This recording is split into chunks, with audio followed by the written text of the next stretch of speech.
Salut les beaux amours. Hey, je voulais juste vous demander, là, comment ça va? Mettons, là, êtes-vous stressé sur une échelle de 1 à 10? Là, vous êtes où? Puis êtes-vous fatigué sur une échelle de 1 à 10? Prenez une petite seconde, là, pour aller dans votre boussole intérieure. Ça a l'air de quoi au niveau du stress et de la fatigue en ce moment? Parce que moi, je vous dirais que je suis à un 7-8. Pour moi, 7-8, c'est beaucoup. Et ça fait un petit moment que je me situe dans ces eaux-là, puis je me rends compte que malgré toutes les bonnes habitudes de vie que j'ai dans ma vie, que j'ai instaurées, toutes les choses que je fais qui me semblent être, entre guillemets, les bonnes choses, je reste fatiguée, je reste avec cette espèce de stress-là. Donc, c'est une question sur laquelle j'ai commencé à me poser davantage, essayer de comprendre les mécanismes qui sont sous-jacents à ça. Oui, autour des habitudes de vie, mais aussi, est-ce qu'il y a quelque chose dans ma vie qui fait en sorte que mon énergie vitale est plus drainée? Est-ce qu'il y a des choses que je pourrais adresser? Comment est-ce que je pourrais tweaker les affaires? Et surtout, comment je peux éviter de me rendre à l'épuisement ou au stress chronique. Puis j'ai suffisamment de petits drapeaux jaunes, mettons, qui se lèvent devant moi dans ma vie depuis les derniers mois, qui font en sorte que j'ai envie de porter attention à ça avant de me rendre au stade des drapeaux rouges. Et vous le savez, c'est une approche que j'aime beaucoup sur l'École de la vie, je vous en parle souvent, mais l'approche préventive. Donc, au niveau du stress et de la fatigue, c'est quand même, on dirait, notre genre de dénominateur commun, là.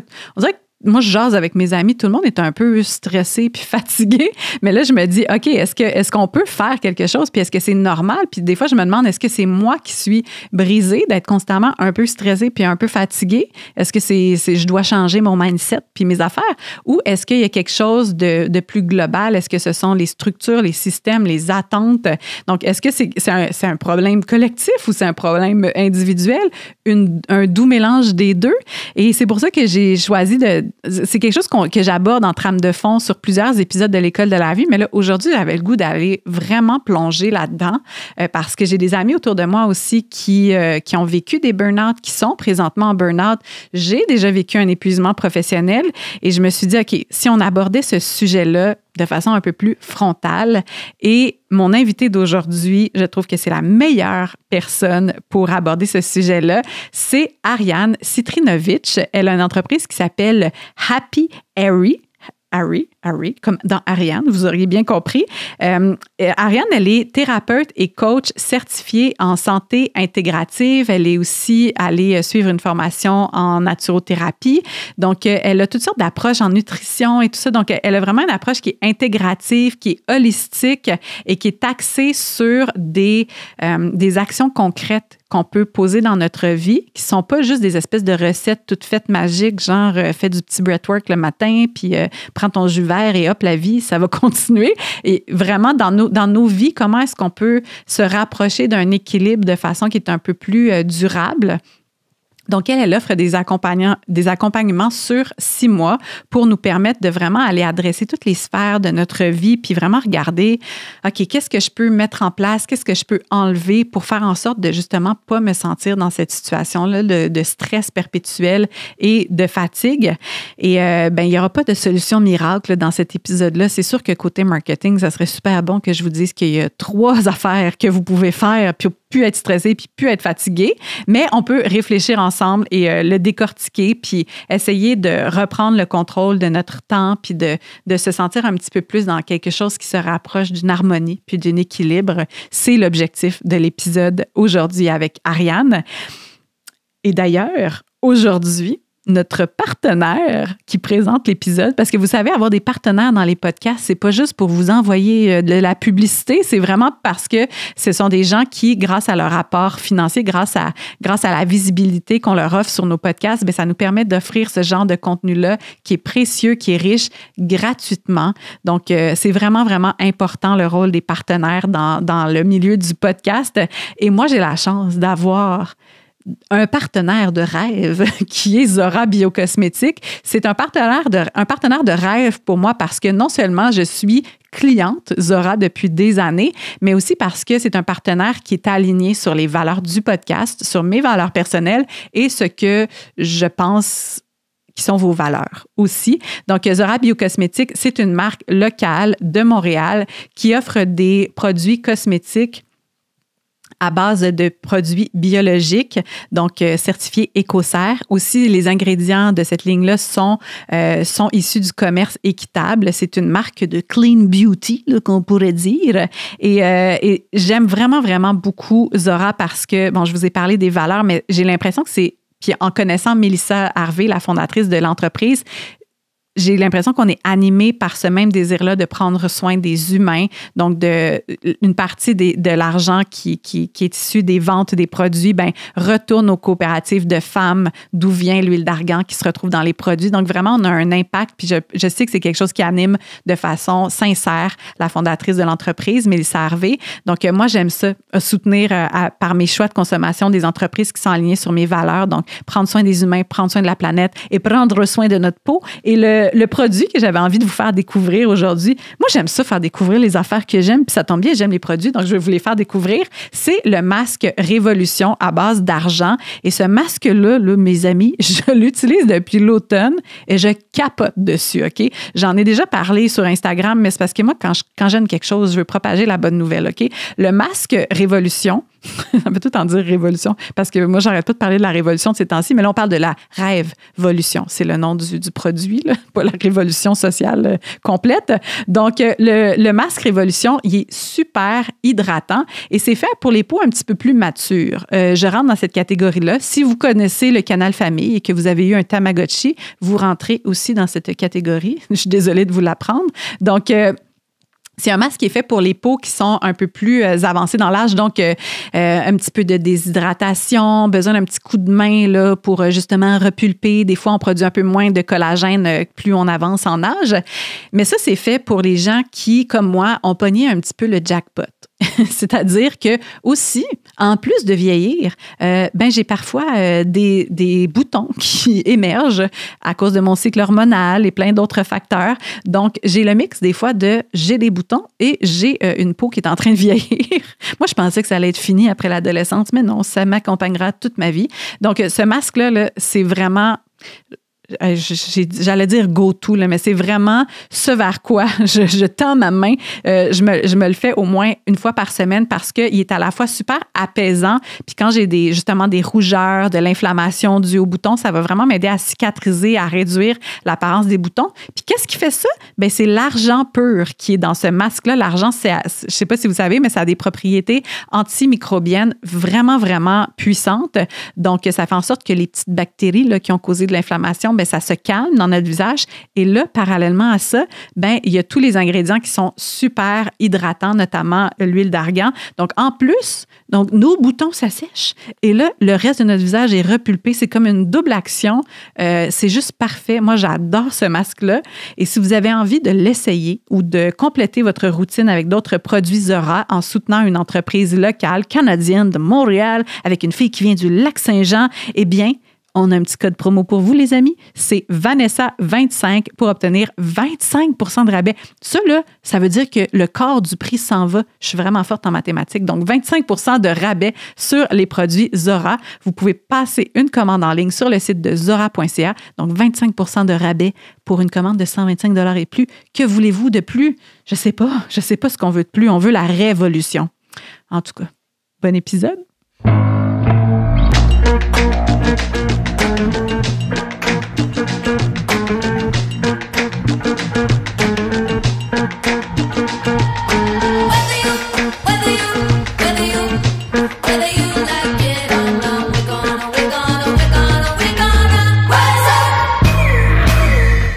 Ariane, merci d'avoir accepté mon invitation, d'avoir fait la route jusqu'à Granby. Mais bienvenue. Merci. Je suis super contente d'être là. Dis-moi, as-tu envie de nous raconter un peu ton histoire? Qu'est-ce qui t'a amené à t'intéresser au sujet de l'épuisement, du stress? J'ai l'impression que c'est quand même interrelié avec ton parcours plus personnel. Puis de ce que j'ai lu de toi, t'es pas lointaine au sujet du burn-out, disons. Non, c'est sûr qu'après en avoir vécu deux, je suis pas mal familière avec tout ce qui se passe et tout ce qui peut se passer. Fait que c'est ça, moi j'ai vécu mon premier burn-out à, je pense, 23 ou 24 ans. Donc quand même très jeune. Puis j'en ai vécu un deuxième, comme 2 ans plus tard. Mais avant même de parler de l'histoire du burn-out, je pense que ça a été aussi tout un terrain. On n'arrive jamais au burn-out du jour au lendemain. C'est une succession d'événements, c'est plein de facteurs qui sont mélangés, puis c'est quand même très personnel. Il y en a qui vont le placer très lié au travail, mais évidemment, ça peut être émotionnel. Il y en a qui vont parler de burn-out, burn-in. Il y a tellement de notions aujourd'hui. Puis c'est ça, c'est super intéressant parce que c'est quelque chose qui, il n'y a pas encore si longtemps, concernait surtout des hommes ou des femmes de 40 ou 50 ans qui étaient au top de leur carrière, mais qui n'en pouvaient plus. Et aujourd'hui, on voit que ça touche de plus en plus les jeunes professionnels, oui, mais aussi des jeunes universitaires, même des jeunes à l'école. Donc, il y a vraiment un phénomène qui s'intensifie. Je pense qu'il est lié à bien des choses qui se passent dans notre société. Fait que je pense qu'on explorera un peu plus tout ça juste après. Mais pour en revenir à moi, j'ai eu la chance d'avoir quand même beaucoup d'accompagnement, beaucoup de suivi. Et en fait, ce qui s'est passé, c'est que ça a été un gros débalancement hormonal de mon côté. Fait que ouais, il y a eu comme tout un terrain dépressif, gros troubles anxieux, fatigue chronique qui s'installait, beaucoup de stress. Puis tout ça a mené à un premier burn-out. J'ai été en arrêt de travail. Je suis retournée au travail comme un mois et demi après. Puis tout ça est arrivé comme pendant / juste après la pandémie. Donc voilà, ce contexte-là aussi. Je suis retournée au travail. Les choses avaient beaucoup changé. Puis comme 1 an après, deuxième burn-out, puis diagnostic d'hypothyroïdie. Donc maladie auto-immune, maladie chronique auto-immune. Puis l'hypothyroïdie, enfin la thyroïde, c'est ce qui règle nos hormones. Puis chez les femmes, c'est quand même assez courant. Et puis en fait, tout ça, je l'ai su par la suite, mais était lié à la pose d'un stérilet hormonal. Fait que j'ai l'impression que le burn-out, dépendamment de comment on le regarde, comme je disais, il y a énormément de facteurs, mais je pense que c'est important d'aller comprendre, en fait, d'aller au bout des symptômes, d'aller au bout de qu'est-ce qui s'est réellement passé, quelle est mon histoire. Puis je suis pas en train de dire que du coup, toutes les femmes qui vont stériler hormonal vont avoir un burn-out, mais c'est quel est mon terrain personnel et qu'est-ce qui m'a amené à tout ça. Fait que je pense que dans mon sujet, c'est ça, je m'attache énormément à cet épuisement et à ce corps qui finalement lâche, mais parce que y a tellement de choses interreliées à notre santé, beaucoup plus globales. Mm-hmm. Mais tu as raison parce que moi aussi, j'avais l'idée avant que, en tout cas dans ma tête, le burn-out s'était associé à des facteurs strictement extérieurs. De, quelqu'un qui a une carrière très stressante, très exigeante, qui est justement, comme tu dis, au top de quelque chose. Puis là, on lui en demande trop, puis à un moment donné, il y a juste une accumulation de trop, puis la personne lâche. Ça dure un petit temps, puis après ça, la personne, et voilà, elle peut repartir au même rythme. C'était un peu la vision que j'avais. Puis je me rends compte justement en entendant des cas différents, la diversification des cas autour de moi, même dans ma vie personnelle, de gens que je connais qui sont proches de moi, je me rends compte que c'est beaucoup plus multifactoriel que ce à quoi je m'attendais. Puis que justement, il y a un lien. C'est parce qu'on dirait qu'on essaie de compartimenter des fois la santé physique de la santé psychologique, là, puis tout ça. Puis c'est une danse, puis il y a tellement de facteurs. Donc, c'est intéressant d'aller creuser justement sur les causes du burn-out. Puis toi, quand tu parles de ta propre situation, il y avait un lien qui était hormonal, mais de quoi ça a l'air un burn-out? Tu sais, je veux dire, c'était quoi ton contexte à l'époque qui a fait que tu es arrivé à un burn-out, juste pour qu'on se mette dans un type de contexte dans lequel ça peut arriver, mettons? Je pense que pour répondre à la question, je vais quand même rebondir aussi sur ce que tu as dit par rapport au fait que dans notre vision des choses, c'est très lié au travail. Mais il ne faut pas oublier que dans la vie d'un jeune professionnel ou d'un professionnel tout court, ou même au final de quelqu'un qui est aux études, la plupart de ses heures dans sa semaine sont reliées à son travail ou à l'aspect plus professionnel ou encore une fois d'études. Fait que ça contribue pour beaucoup. C'est comme un des facteurs majeurs. Ouais. Ça reste que c'est notre relation au travail. Mais à ça, c'est aussi la valeur qu'on attache à ça et en miroir ou peu importe, c'est la valeur qu'on attache à nous-mêmes. Fait à quel point je m'identifie à mon travail, à quel point je m'identifie à mes études, à quel point est-ce qu'en fait je deviens le travail. Et donc, très souvent, c'est là où il commence à y avoir un décalage et c'est ça qui va contribuer au terrain du burn-out, en tout cas de mon expérience, de mon ressenti, parce que des études, ça reste que c'est quand même assez récent. Il y en a qui vont être très...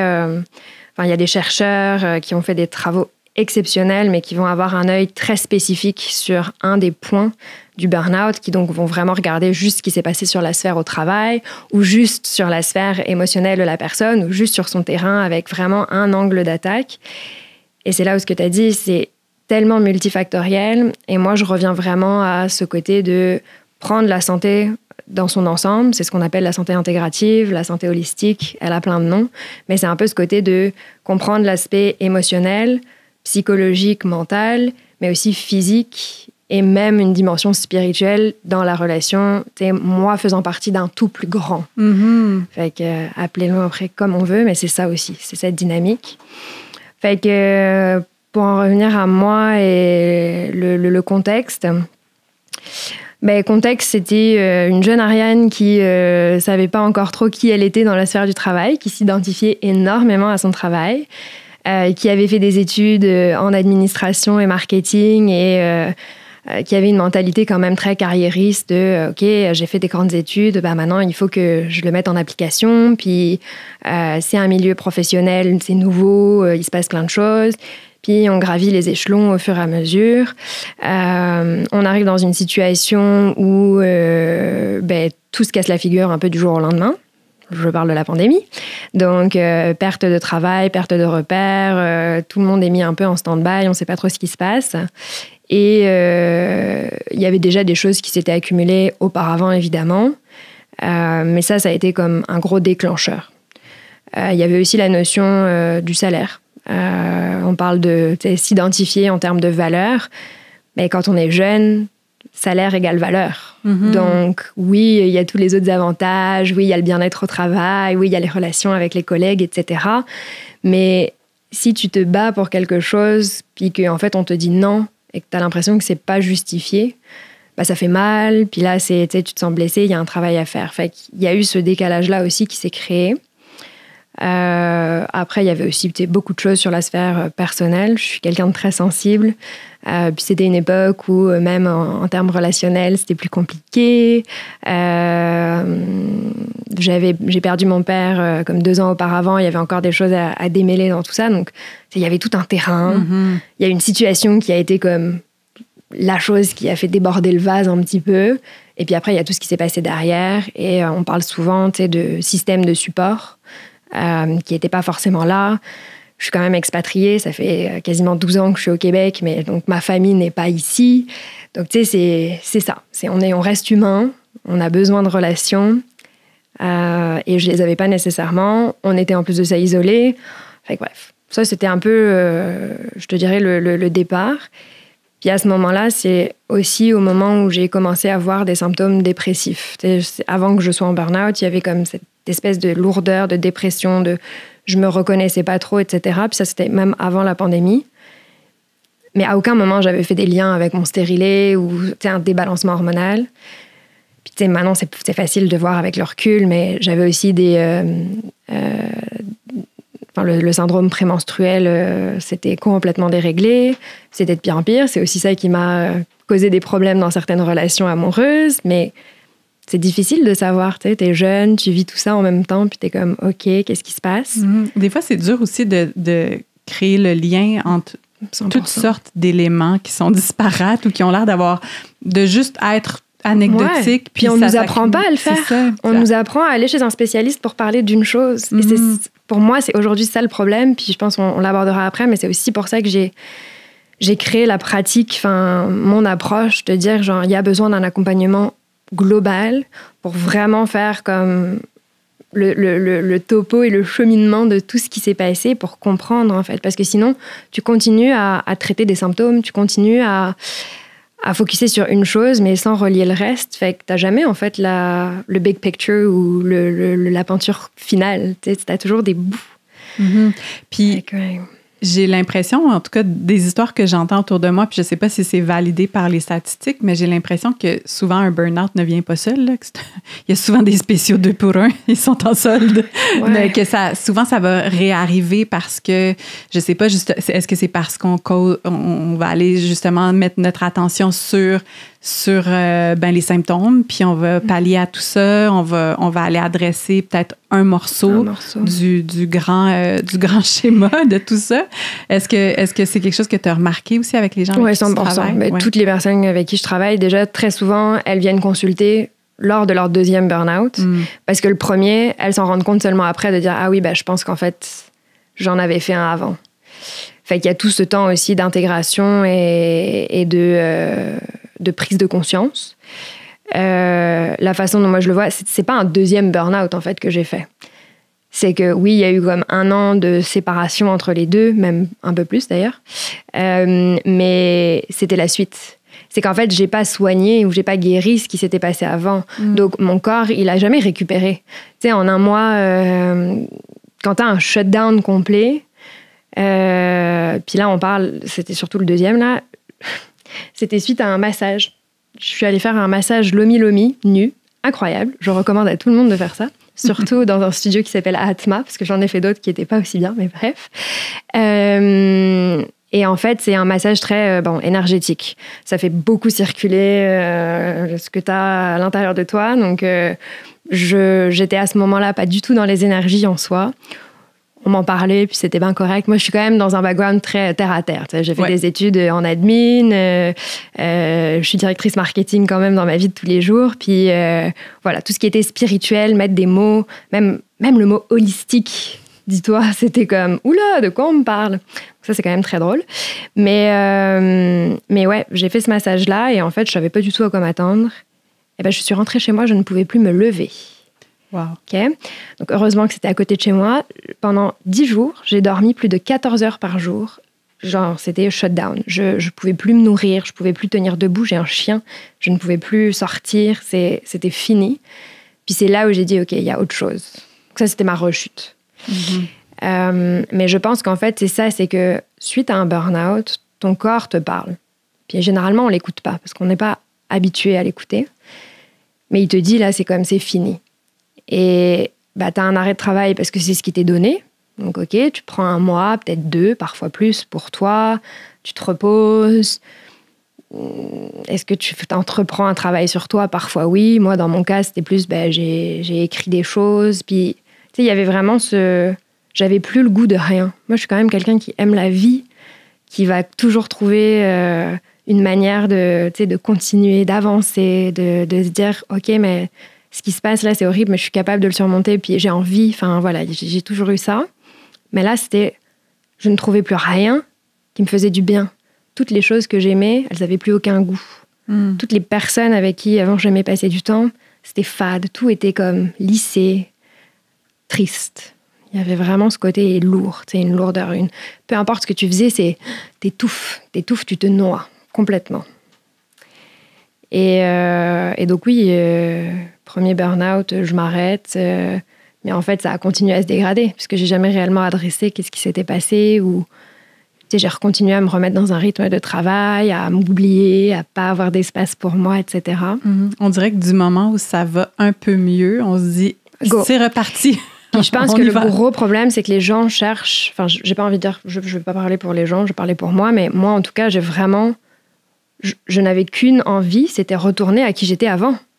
Avec les mêmes capacités, qui était capable de tout faire en même temps, d'exceller au travail tout en ayant une vie sociale, tout en faisant mon sport, tout en faisant là, ci, ça. Mais en fait, il n'y a plus... La toi d'avant, là, elle est brûlée, elle n'existe plus. Puis ça a été vraiment ça, la prise de conscience lors de mon deuxième burn-out, qui est revenu encore plus fort que le premier. Mais où là, je me suis vraiment dit, OK, en fait, je me sens hyper fragile, mais c'est parce que je ne veux plus retourner en arrière. J'ai plus envie d'être cette version-là de moi. Et effectivement, j'ai dû tout reconstruire, tout rebâtir, puis avancer, mais différemment. Donc, laisser aller cette version-là qui était finalement erronée et qui n'était pas alignée. Donc, retrouver aussi un rythme beaucoup plus naturel et me faire confiance à travers tout ça. Mais ouais. Qu'est-ce qui a changé justement dans ce deuxième, cette partie 2 du burn-out où tu es allé plus adresser ce qui était en dessous, ce qui était plus profond, où tu es entré dans une transformation qui était Ouais, c'est une bonne question. Je me suis jamais posé la question comme ça. Qu'est-ce qui a changé? Je pense que ça a été la prise de conscience de... En fait, au moment du deuxième burn-out, c'est là où, en fait, j'ai fait des prises de sang et c'est là où j'ai réalisé que le diagnostic d'hypothyroïdie est tombé. Et en fait, ce qui m'a amené à ça, c'est qu'avant même de faire ce fameux massage qui m'a juste shut down, ça faisait quelques mois qu'en fait, j'avais des gros soucis au niveau du bas-ventre, col de l'utérus et autres. Puis j'avais beaucoup de douleurs. Donc c'est là où j'ai commencé à faire des liens aussi avec mon stérilet, c'est-à-dire il y a quelque chose qui ne va pas. Et donc, au moment où j'ai fait ce shutdown, je suis allée chez le médecin et en fait, j'avais une énorme inflammation. Donc, quand je dis à quel point le corps nous parle, ça faisait tout ce temps-là qu'il m'envoyait des signaux quelque part, mais que non, let's go, on continue. Et donc, ouais, au moment où tout ça est arrivé, diagnostic d'hypothyroïdie, et en fait, je pense que le déclic, ça a été au moment où j'ai eu la chance d'avoir un médecin de famille qui a été énormément à l'écoute. Parce que j'ai entendu des histoires d'horreur quand même auprès d'amis à moi où, en tout cas, elles n'étaient pas du tout écoutées. Tu te sens très seule là-dedans. Fait que je me suis quand même sentie très seule. Il y a eu à d'autres moments, des moments où je me sentais dévalorisée ou que ma parole par rapport à ma santé n'avait pas de valeur. Mm-hmm. Puis je pense que ça, vous l'aviez adressé dans un autre épisode, l'aspect de être participant, challenger aussi ce que le corps médical nous dit parce que tu te connais mieux que personne. Mais ouais, moi, on m'a en fait dit, avec ce que tu as et vu tes taux, il te faut un traitement à vie, en fait. Il te faut des médicaments parce que, en fait, une chose en entraîne une autre. Donc, c'est ton foie, c'est tes reins, après, c'est les organes qui vont prendre. Et puis, on te dit ça, tu connais rien. Qu'est-ce qui se passe? Moi, j'avais 27 ans à l'époque. Non, je veux pas avoir un traitement à vie, en fait. J'ai pas envie de prendre des médicaments et de me dire qu'est-ce qui se passe après. Oui, ça tombe comme une condamnation. Là, pour la majorité des gens, on se dit, ça va être ça. Puis voici ma vie à partir de maintenant. Puis qu'est-ce qui t'a mis la puce à l'oreille que peut-être il y avait un autre chemin ou qu'il y avait une guérison qui était possible? Comment... est-ce que tu t'es mise à faire des recherches, tu t'es mise à consulter des professionnels pour te dire, OK, je peux prendre les choses en main, puis j'ai envie de reprendre ma guérison. Ouais, je pense que là, c'est là où il s'est passé quelque chose quand même d'assez magique, malgré le fait que j'étais faible comme pas possible, puis que je dormais ce fameux 14 heures par nuit. J'avais comme en soi aucune énergie, mais j'ai trouvé une énergie vitale de faire ce cheminement-là. Et je pense que ce qui m'a mis la puce à l'oreille, ou en tout cas, ce qui a été le déclencheur, outre le diagnostic et se dire que, OK, là, ta seule option, en gros, c'est un traitement médicamenteux à vie. Puis on m'avait aussi avisé, c'est le genre de médicament où c'est très difficile de s'en sortir après, d'arrêter, quoi. Mm-hmm. Donc, je me suis juste dit, en fait, étant donné que tout ça est quand même intrinsèquement lié à mon stérilet. Puis ça, c'est quelque chose que mon médecin ne pouvait pas valider. C'est-à-dire que la médecine n'a pas prouvé, n'a pas fait de lien direct entre stérilet hormonal et burn-out, par exemple. Donc, il ne pouvait pas me dire, ton diagnostic d'hypothyroïdie est lié à ton stérilet hormonal. Mais je n'ai pas besoin d'un diagnostic médical. Il y a des moments où je dis qu'il faut aussi réussir à se faire confiance, puis savoir où ton corps t'emmène ou qu'est-ce qu'il te dit. Mais moi, je le savais qu'une fois que ce stérilet était sorti de moi, mon corps il allait pouvoir se réparer, se régénérer, que j'allais réussir à restabiliser justement mes taux et que les choses allaient peu à peu rentrer dans l'ordre si je revoyais aussi toutes mes habitudes de vie. Et ça a été aussi une grosse déconstruction de se dire, OK, il y a des choses que je pensais être très saines ou, me dire, je fais quand même du sport tous les jours, j'ai un chien, donc je fais des balades, j'ai des amis, ma vie, cool, quoi, ça allait bien. Mais en réalité, non, il y avait plein de choses qui étaient pas saines. Le sport à outrance, notamment, la culture du régime, bon, ça, c'est plein d'autres sujets, mais j'ai grandi en me disant, tu sais, le fameux calorie in, calorie out. Fait que si je mange 200 calories, il faut que j'aille courir pour 200 calories pour les perdre. C'est terrible. Il y avait aussi le côté de... Tu sais, il y a eu des facteurs aggravants. L'hypothyroïdie, c'est pas juste lié à mon état de fatigue et au stérilet hormonal, c'est aussi lié à mon alimentation et à plein d'autres choses. J'ai comme complètement coupé les gras à un moment donné parce que j'avais peur de... Parce qu'en fait, je prenais du poids à cause de l'hypothyroïdie. Je stockais plus, etc. Puis à cause du stress aussi. Enfin, là aussi, il y a plein de facteurs. Mais donc, moi, ma réaction, ne connaissant rien, c'était OK, bah là, je prends du gras, fait que je coupe les gras.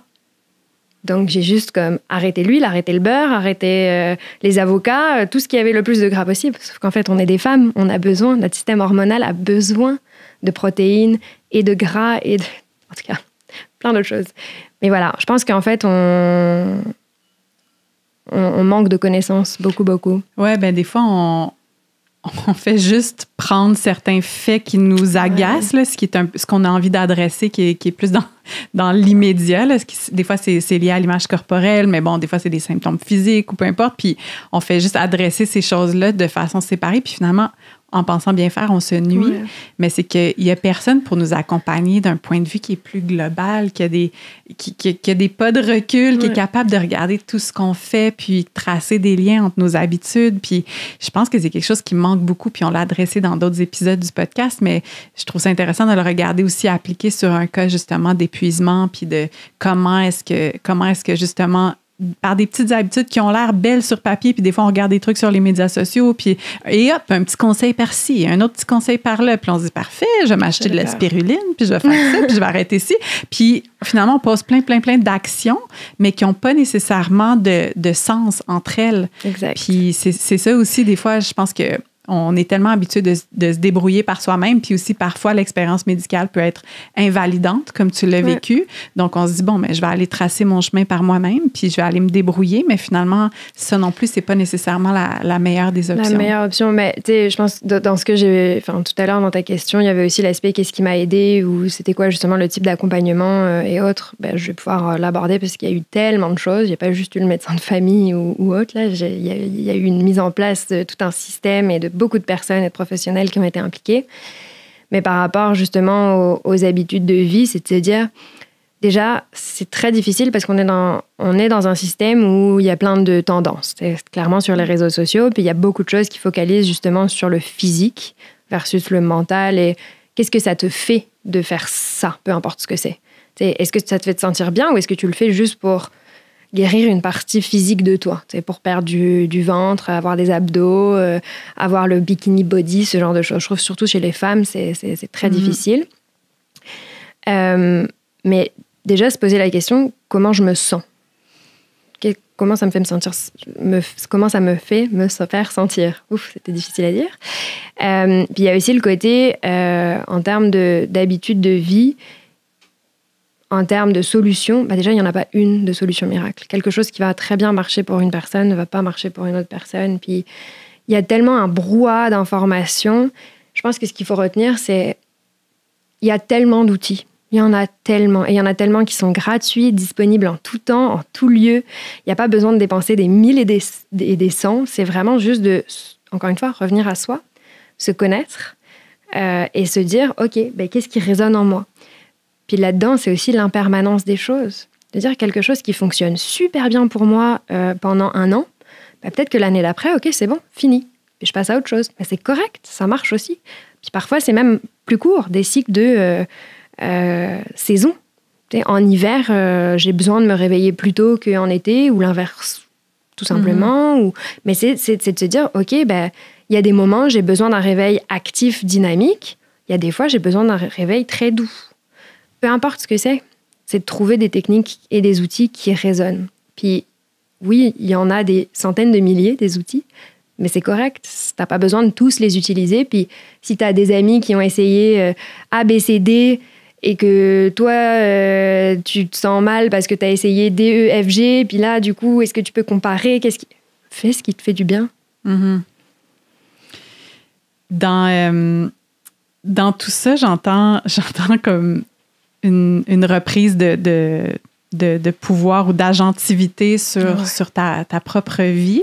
Puis ça passe par les habitudes et tout. Puis là, pour les gens qui sont en train de nous écouter, qui sont peut-être pas dans un état d'épuisement ou qui se sentent peut-être juste fatigués ou juste stressés. Mettons parce que j'ai l'impression que c'est pas du jour au lendemain non plus l'épuisement puis le burn-out ou le stress chronique. J'ai l'impression que ça va par palier. On atteint une espèce de petits paliers de stress ou de fatigue, puis finalement, on s'habitue, puis on est comme, bon, ben c'est ça la vie, puis on apprend à vivre avec nos mots, puis on normalise. Oui, puis on dirait que normal. Puis le dénominateur commun de notre société en ce moment, c'est juste qu'on dirait tout le monde est fatigué, puis tout le monde est stressé, puis on est comme, ben écoute, ça doit être ça la vie maintenant, dorénavant. Puis c'est ça, c'est banalisé, c'est normalisé, mais c'est pas parce que quelque chose est normal et répandu que c'est sain ou qu'on doit l'accepter. Puis, donc, pour les gens qui ressentent du stress ou qui se sentent fatigués en ce moment, qu'est-ce qui est la plus grande cause de stress? Ou qu'est-ce qui fait en ce moment que, entre guillemets, tout le monde, c'est pas tout le monde, là, il y a des gens qui prennent très bien soin d'eux puis qui sont dans d'autres choses, là, je veux pas juste dire que c'est tout le monde, mais qu'est-ce qui fait en sorte que c'est quelque chose d'aussi répandu, d'aussi normalisé? Qu'est-ce qui, dans nos modes de vie ou dans notre culture, nous amène à être dans cet état-là de façon, j'ai l'impression, un peu perpétuelle? Et je vais m'inclure là-dedans, là, je veux pas parler des gens. Moi, en ce moment, je me sens stressée, je me sens fatiguée. Et pourtant, on dirait que j'habite à la campagne, j'ai des pratiques de bien-être, je fais des choses qui me semblent bien. Puis là, je me regarde, je suis comme, mais je suis encore sur le bord de l'épuisement depuis tellement d'années. Qu'est-ce qui fait qu'on est là-dedans? Est-ce qu'il y a des habitudes? Est-ce que ça vient d'où? Excuse-moi, j'essaie vraiment de comprendre comment ça se fait que malgré tout ça, malgré que, puis les gens qui écoutent le podcast, souvent sont des personnes qui sont quand même assez conscientes, qui ont des pratiques de bien-être, qui ont une spiritualité, un monde spirituel qui est quand même développé. Qu'est-ce qui fait que malgré tout ça, on s'épuise? C'est-tu la faute de la société? Ouais. Qu'est-ce qui se passe? Mais je pense que là-dedans, il y a beaucoup de choses aussi. Oui, moi, je le vois à travers là, les dernières années, depuis que je pratique aussi, enfin, je veux dire que j'ai une clientèle, les mêmes problèmes reviennent. Donc, même si chaque personne est unique, puis ça, pour moi, c'est très important, fait que les facteurs ne vont jamais être les mêmes, mais on fait partie d'un grand tout. Donc, que ce soit nous sur cette planète, nous dans notre société, nous, je veux dire, au Québec, peu importe où on fait partie et on est dans un certain rythme, si tu veux. On est dans un certain cycle, on appartient à notre environnement d'une certaine manière. Et étant donné qu'on a tendance à quand même beaucoup se comparer, vu qu'on est des êtres sociaux, relationnels, il y a aussi eu l'arrivée évidemment des réseaux sociaux, on parle des médias, on est constamment aussi porté vers l'extérieur. Mais je pense qu'il y a deux choses là-dedans. C'est qu'on s'est non seulement complètement, ou en tout cas très souvent oublié ou mis de côté, on a mis notre valeur dans des éléments extérieurs à nous, donc le travail, nos relations, etc. Donc on a comme perdu cette propre échelle de valeur interne, qui est très puissante et très forte. Et on est quand même dans une société dont le rythme n'a plus rien de naturel. On pense notamment en ce moment à l'accélération de tous les processus, de toutes les technologies. L'IA, c'est fantastique sur bien des affaires, mais réellement, la vitesse à laquelle tout ça va, c'est pas humain.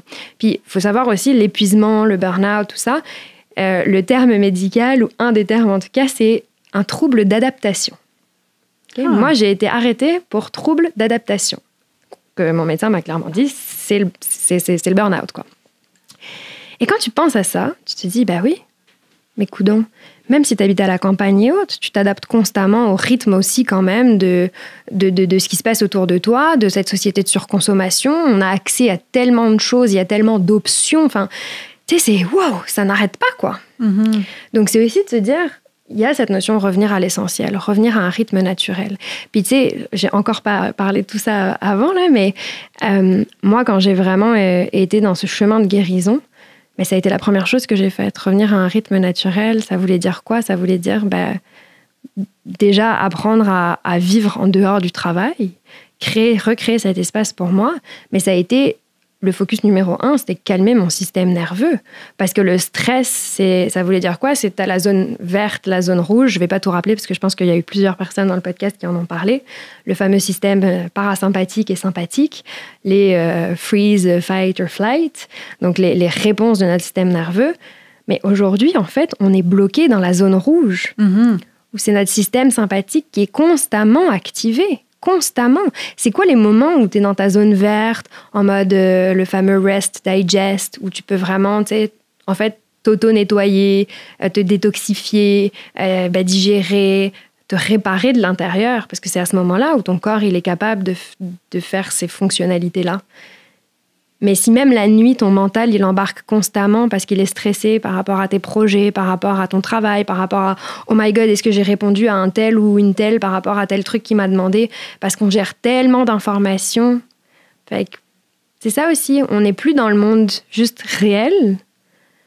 On est dans un monde virtuel en plus, fait qu'on a 2 mondes à gérer. Et si encore le monde virtuel, si on peut dire que c'en est un, je ne sais pas, il y en a 15 dans un monde virtuel. Fait que tu sais, c'est cette charge-là constante. Je l'avais jamais vu comme ça, mais c'est ça, c'est qu'il y a la vie, là, comme je dois faire le souper, il y a du lavage qui s'accumule, j'ai ma maison, j'ai des amis, j'ai mon amoureux, j'ai la vie, là, ma fille arrive, elle a des devoirs à faire, peu importe, là, comme, il y a toutes sortes de choses à gérer, le chien qui va aller dehors, ma voiture, le garage, blablabla. Et là, j'ai mes impôts à faire, d'ailleurs, il faut que je les fasse. Il y a tout ça. Et là, ensuite, t'as raison, il y a comme un nouveau monde qui s'est construit à l'extérieur, qui est virtuel, mais qui est tout aussi prenant. Puis on ferme pas le magasin, là. Il n'y a pas des heures d'ouverture et de fermeture. C'est ça, il y en a zéro. Il n'y a pas. Et d'ailleurs, dans The Anxious Generation de Jonathan Haidt, que je recommande à tout le monde, on comprend extrêmement... Enfin, lui, il prend vraiment le focus sur les jeunes générations, la Gen Z. Mais ça nous touche aussi tous parce qu'en fait, on évolue tous dans ce milieu-là avec justement les réseaux sociaux et ce monde virtuel qui n'a aucune limite. Ouais. Aucune limite. Toutes les applications qu'on connaît tous, les TikTok, Instagram, même maintenant LinkedIn qui suit ça, etc., où c'est juste du bottomless scrolling, je m'excuse pour les mots anglais, mais où c'est juste du non-stop et il n'y a pas de limite. Il n'y en a plus. Donc, laisse ça entre les mains d'un adulte. Ouais, il va souvent devenir addict et il va quand même scroller pendant bien des heures à faire des trucs qui n'ont pas toujours grand intérêt. On a l'impression que ça nous fait du bien, sauf que derrière, ça nous fait très mal dormir et bon, on tombe dans d'autres choses aussi. Mais c'est juste la nouvelle information qui rentre. Exact, alors qu'on est déjà sursaturé d'informations. On est comme, je vais relaxer en me rajoutant de l'information. C'est ça. Et puis ça, c'est dans les 7 piliers du bien-être, tu sais, l'aspect se nourrir. C'est pas juste ce qui est dans ton assiette, c'est aussi tout ce qui entre en toi. Donc, tout ce que tu dois digérer d'une façon ou d'une autre. Fait que tout l'aspect visuel, ce sont des stimuli, tu dois les digérer, tu dois traiter l'information, tout ce que tu entends, ça en fait partie. Mais tout ce que tu donc vois et entends sur ton téléphone, ça en fait partie aussi. Et puis tout ça, c'est pas digeste. On n'est pas fait pour traiter autant d'informations. Et donc, on en retombe aussi à ce trouble d'adaptation de je dois constamment m'adapter autant au travail que dans mon environnement, que dans ce fameux monde virtuel, de changer de manière de faire, manière d'être, tout ça. Et c'est énorme, en fait. Donc, il y a toujours de l'information qui entre. On est hyper connecté. Et je pense que tu mets le doigt aussi sur il n'y a pas vraiment de pause. Tu sais, quand tu parles du rythme naturel, ce serait... Bien, on le sait, je pense que poser la question, on a une image là, qui peut nous venir en tête du rythme qui est plus naturel, c'est-à-dire peut-être un peu plus aligné sur les cycles de jour et de nuit, de prendre des pauses, d'avoir des moments où on n'est pas dans l'hyperconnectivité comme on est. Ça avait l'air de quoi pour toi, disons, le rythme naturel, puis quand tu veux inviter les personnes qui te consultent à retourner à un rythme qui est peut-être un peu plus naturel, ça ressemble à quoi? Et je veux juste ouvrir une parenthèse. Ça m'a fait rire parce que moi, sur la route, en venant ici, je me suis bu un matcha. Puis là, toi, en arrivant, tu as pris une camomille. Puis là, je me suis dit, tu vois, juste ça, là. Juste ça, comme comment est-ce qu'on perçoit ce qu'on doit faire pour avoir un échange. Toi, tu es dans quelque chose qui va te détendre un peu plus, je sais pas. Puis là, moi, je suis comme, non, productivité, il faut que je sois vraiment réveillée. Mais en tout cas, c'est vraiment une parenthèse, c'est anecdotique. Mais justement, comment est-ce qu'on perçoit de quoi doivent avoir l'air nos journées, comment on doit être dans nos journées, en tout cas. C'est très dur comme question. Puis moi, ce que je vois le plus, c'est la culpabilité qui vient avec l'aspect de prendre des pauses. j'ai pas eu une cliente, puis je dis j'ai plus de clientes que de clients, mais j'ai pas eu une personne qui était à l'aise de prendre des pauses. Et puis là, on parle de dizaines de personnes. Il n'y a pas une personne qui un jour est venue et avait besoin d'accompagnement et qui était comme non, moi je prends vraiment du temps pour moi, je prends mes pauses, c'est pas toujours idéal, mais non, pas une. Et il y avait toujours ce côté de pourquoi est-ce que tu n'arrives pas à prendre des pauses? Mais parce que tu culpabilises en fait, parce qu'il y a une culpabilité énorme. Puis ça aussi, moi je l'ai vécu, de dire mais en fait, si je prends une pause, je suis nulle, je sers à rien. Je suis pas productive, donc je fais mal mon travail. Et vu que je m'identifie énormément à mon travail, eh ben, je suis vraiment une merde. En bout de ligne, c'était ça. Et la façon dont je l'ai réintroduit et ce fameux rythme naturel, je pense qu'aujourd'hui, ce qui me permet vraiment de maintenir ça, c'est facile avec le recul, puis avec l'expérience. Je veux dire, clairement, moi, si j'étais... lors de mon premier arrêt de travail, si on m'avait dit « mais tout ce qu'il te faut, c'est réussir à prendre des pauses », j'aurais bien rigolé. C'est comme « ouais, facile. Et genre, une pause, ça va m'aider. » J'étais encore dans ce mindset de « ok, le sport, c'est forcément go, go, go, go, go ». Dans toutes les actions que je posais, c'était du go, go, go, go, go. Fait que de renverser tout ça pour revenir à un rythme naturel, c'est très difficile. Et j'ai pas de formule magique. Je ne sais pas de quoi ça pourrait avoir l'air pour quelqu'un parce que ça se reconstruit. En fait, déjà, ça se déconstruit, ce mindset-là. Et ça se fait très petit à petit, step by step. Puis c'est pour ça aussi l'importance d'un accompagnement qui n'est pas juste une session avec un professionnel, ou peut-être une deuxième ou une troisième. C'est vraiment sur un moyen terme. Moi, mon programme, c'est 6 mois, puis c'est vraiment passer à travers les up and down, c'est prendre le temps, c'est passer à travers différentes saisons, différents changements majeurs dans ta vie. Et ça se construit comme ça au fur et à mesure parce qu'il faut essayer. Il faut parfois revenir en arrière pour reprendre du temps, etc. Puis, non, c'est ça, l'aspect de ralentir pour guérir, reprendre du temps pour soi, s'autoriser ce moment-là, c'est se permettre de respirer. Puis c'est ça, le point pour moi aujourd'hui, c'est se dire, c'est quoi l'équilibre? C'est quoi l'équilibre que je veux avoir? Mais une balance. Une balance, c'est se dire, OK, je passe 8 heures en moyenne au travail. Bon. Mais si ces 8 heures-là, je ne prends pas de pause, je respire quasiment pas, je suis juste en mode go, go, go, go, go, je suis sur mon ordi, je me retiens jusqu'à ce qu'il faille vraiment, vraiment que j'aille faire pipi, je vais faire pipi, puis je retourne au travail. J'ai ma pause midi, mais parfois c'est sur un coin de table, parfois je parle un peu aux collègues, mais bon voilà, et puis je recommence à travailler. Si ça, c'est ton rythme pendant 8 heures, t'as beau faire même 1 heure de méditation le matin, ce qui est déjà waouh, impressionnant, d'aller faire ton sport après le travail, passer un petit moment avec les enfants ou avec ton chien, etc., ça ne sera jamais assez pour contrebalancer. Puis je pense que ça, c'est un des très bons points que mon psy m'avait amené. C'était vraiment cette notion de... T'as beau me parler de ta routine du matin qui est géniale, qui dure comme 1h30, 2 heures, mais si tout le reste de ta journée, tu es là et tu ne respires pas, ce que tu as fait le matin, ça sert à rien. Ce sera pas assez. Donc tu vas continuer à t'épuiser. Tu vas être en carence de ce dont tu as besoin. Donc ouais, il y a vraiment cette notion, réintroduire les pauses. Ça a l'air de quoi une pause, disons? Parce que moi, je fais partie, là tu parles de ça, puis on en a déjà discuté ensemble, de la résistance aux pauses. Moi aussi je ressens de la culpabilité. Je me dis, OK, ben chaque pause m'éloigne de l'objectif que je veux atteindre, m'empêche de cocher quelque chose sur ma to-do list et ça va juste faire en sorte que je vais pelleter par en avant toutes les choses que j'ai à faire. Puis je vais juste être moins capable d'abattre du travail. Et pourtant, c'est tout le contraire. Ben c'est ça. Qu'est-ce qu'il y a à déconstruire par rapport à notre vision de la pause? Ben, il y a à déconstruire ce mindset-là. Donc, c'est déjà à coup de renforcement positif. Ça peut être des affirmations positives que tu te récites, mais c'est vraiment ce côté de je m'autorise à prendre des pauses, j'ai le droit, et puis justement, je suis assez. Peu importe ce qui résonne en toi, encore là, il n'y a pas une formulation magique, mais c'est de trouver quelque chose qui te ramène à j'ai le droit de prendre une pause. Et parce que est-ce que fondamentalement, tu crois au fait que prendre une pause te rend non productive ou est-ce qu'au fond de toi, tu sais qu'une pause, ça a des bénéfices? Bien, c'est sûr qu'il y a une partie de moi qui le sait, là, que prendre une pause, ça me fait du bien puis que j'en ai besoin. Au-delà de ça me fait du bien, c'est comme un besoin là, de pas me mettre l'attente d'être vraiment concentrée et productive et à l'affût pendant autant d'heures. C'est juste impossible de me mettre ce standard-là puis d'avoir ces attentes-là par rapport à puis est-ce que tu as déjà goûté aux bénéfices par la suite, le fait de justement être dans une journée peut-être plus stressante, d'avoir réussi à prendre une pause et de voir quelque chose de positif arriver par la suite dans cette journée-là? Oui, bien, ce que je vois souvent quand je m'autorise à prendre une pause puis que je vais, disons, à l'extérieur ou que je m'autorise à faire autre chose, là, tu sais, de ne pas être devant mon ordinateur, de ne pas être devant mon téléphone, de ne pas être en train de nécessairement parler avec quelqu'un, mais vraiment d'aller un peu, juste laisser mon système digérer toute l'information, là, bien, je me rends compte que je gagne en perspective, souvent.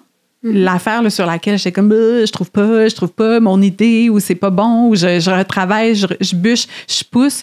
Puis là, finalement, je prends ma petite marche de 10 minutes, là, 15 minutes avec mon chien ou je vais faire un petit yoga nidra de 20 minutes. Puis là, finalement, je reviens. Je suis comme ah ben oui, c'est bien clair tout ça. Mais je l'avais pas cette clarté-là avant. Donc, je me rends compte, oui, effectivement, que des fois, la solution, c'est pas de pousser, mais c'est de prendre un pas de recul, de laisser ça... C'est ça, c'est laisser retomber les choses, ce brouillard mental qui nous empêche en fait de voir clair, c'est laisser tout ça retomber pour pouvoir mieux agir derrière. Puis il y a ce côté aussi, là tu parles de yoga nidra, pareil, il y a plein de pratiques pour prendre des pauses, mais tu l'as aussi dit, le système, encore une fois, c'est le système nerveux, tu as parlé de digestion, ben, on en revient à ça, c'est laisser le corps aussi faire ses fonctions vitales. Et il a besoin de ça pour faire un petit nettoyage. C'est comme une mise à jour ou un reset. Puis, prendre juste cet espace vraiment pour apprivoiser tout ça. Puis, ça m'a fait penser aussi pour des personnes qui ont potentiellement déjà fait de l'acupuncture ou d'autres pratiques, ou même de la massothérapie. Ben, tu sais, tu as une tension à l'épaule. Ah, le poids de la vie, c'est lourd, j'ai mal, je suis tendue. Ou même si c'est pas à l'épaule, ça peut être dans le dos, n'importe où. Tu vas voir la personne, puis tu dis « j'ai mal là ». Puis tu t'attends à avoir un traitement là. Mais généralement, le professionnel ou la professionnelle va aller faire complètement autre chose ailleurs pour faire circuler l'énergie. Parce que plus tu te concentres là où il y a le problème, moins tu le trouves. Même chose avec ce que tu as vécu. Plus tu te concentres sur l'idée qui te manque et où tu tournes en boucle sur ça et puis tu trouves pas. Dès lors que tu prends du recul ou que tu vas chercher ailleurs, ça débloque la situation. Ça, c'est le principe même de genre, la vie. Là. C'est, plus tu t'acharnes sur quelque chose, moins tu verras clair. Plus tu laisses de l'espace à cette chose-là, plus il va se créer de choses. Ouais. J'ai aussi l'impression que nos attentes par rapport à ce qu'on devrait être capable d'accomplir dans une journée sont rendues ridicules. je parle pour moi, là, je me dis, il y a toutes sortes d'outils. Tu parlais de la prolifération des outils qui nous facilitent, soi-disant nous facilitent la tâche, puis on va de plus en plus vite, puis on fait de plus en plus de choses, puis on dirait que ce qui était une promesse de nous alléger, finalement, ça nous permet juste de faire plus vite et donc, on continue à avoir des attentes de faire de plus en plus. Mais ça, c'est de la résistance. Ouais. Ça, c'est de la résistance. Ça, c'est fixer ses limites. Mais pour fixer ses limites, il faut apprendre à se connaître. Il faut faire ce travail sur soi aussi. Mais non, c'est beaucoup de résistance. C'est au même titre que la surconsommation, la surproduction, tout ça. C'est de se dire, oui, c'est facile d'aller magasiner 15 tenues par semaine si j'ai envie. Parce que ça coûte pas cher, mais ça exploite des populations entières, etc. Mais oui, c'est possible parce que c'est accessible. Au même titre que d'aller voyager, l'avion pendant très longtemps, c'était super accessible. Donc, tout est rendu tellement accessible que go, on le fait. C'est pas parce que c'est accessible qu'on doit y aller. J'en parlais ce matin avec mon conjoint, justement, sur le chemin ici, de dire, il y a tellement de choses qui existent, mais c'est des choix. Je pense qu'en bout de ligne, ça revient à cette notion de reprendre le contrôle de soi et faire des choix. Des choix qui sont bons pour moi et être en mesure à chaque fois que tu poses une action de te dire, mais est-ce que c'est réellement bon pour moi? Puis aussi, plus tu es en contact avec toi-même, plus tu es en contact avec plus grand que juste toi. Parce que, encore une fois, tu deviens beaucoup... Quand tu fais de la place, tu fais rentrer tellement de personnes dedans. Puis là-dessus, j'ai une image qui me parle beaucoup. Si tu allumes une bougie, mettons, tu as une bougie, j'ai une bougie. Les deux sont éteintes. J'allume ma bougie. Si j'allume la tienne avec ma bougie, ma flamme à moi, elle diminue pas. Puis tu peux la passer à combien de personnes? Tu sais, tu peux juste allumer de plus en plus de lumière. Puis je pense qu'il y a vraiment cette notion de dire, plus tu fais de l'espace, plus tu renvoies cette image-là, plus tu vas inspirer des gens, plus les gens vont pouvoir le faire. Et puis d'un coup, ça devient un cercle, tu sais, vertueux de quelque chose, encore une fois, de plus grand que juste nous. Puis je ne sais même plus ce que était ta question à la base, mais je pense qu'il y a vraiment revenir à soi, revenir à moi.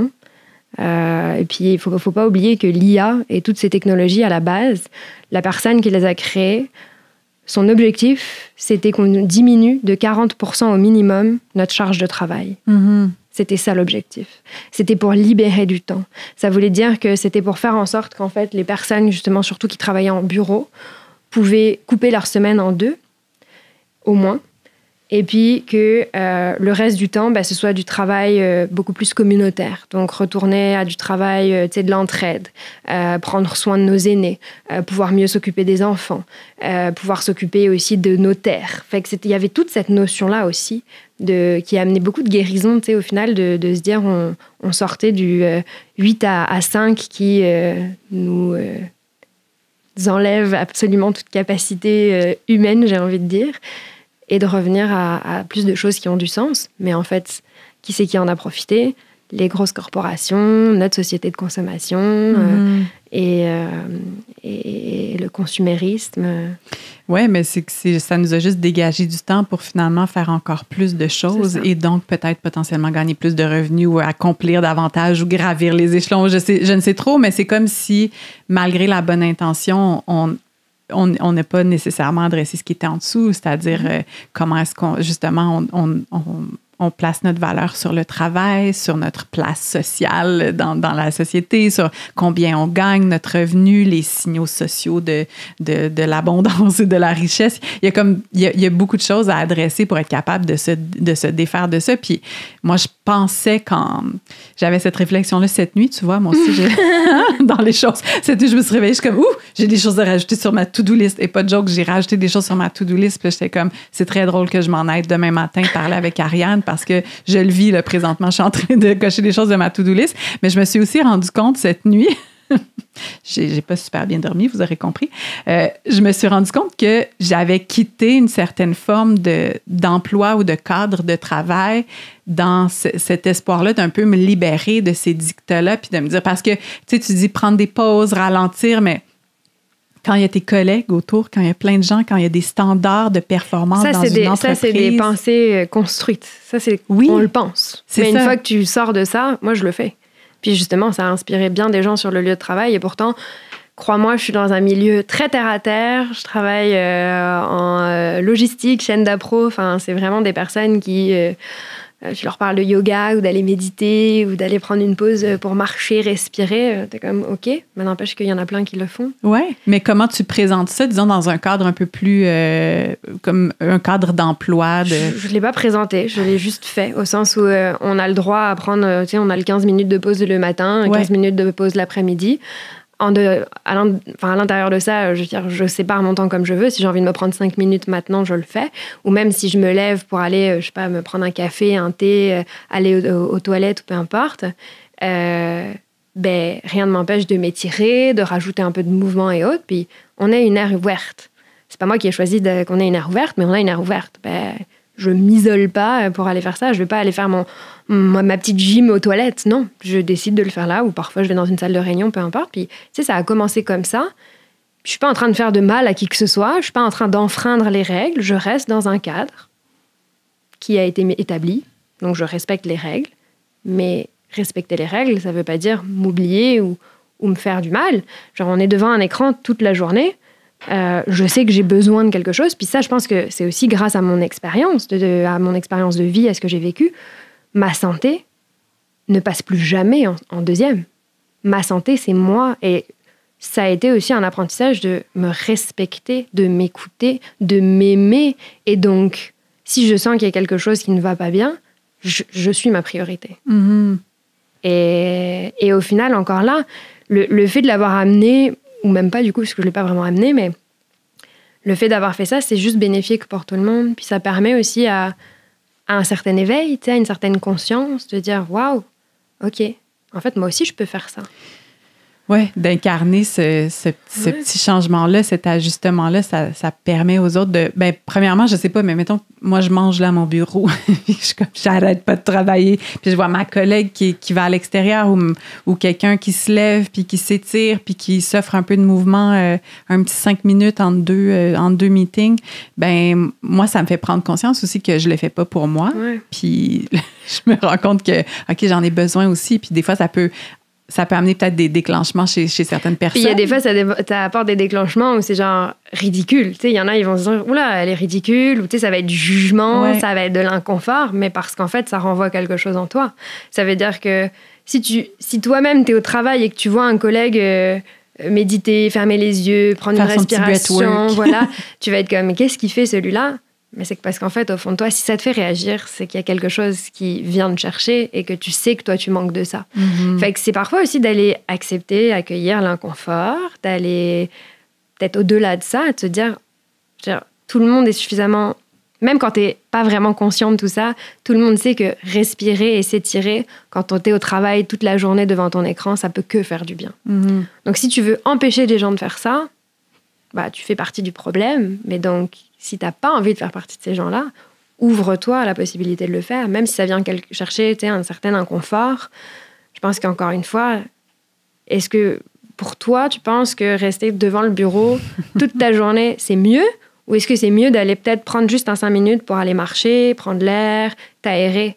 En bout de ligne, on le sait, là, la réponse, c'est ton travail, il va être mieux fait si tu fais ça. Ouais. Donc, en plus de ça, tu te détaches de certaines constructions lié à ton besoin de productivité et à ton envie d'être le bon employé, mais en plus de ça, tu vas réellement être un meilleur employé. Mm-hmm.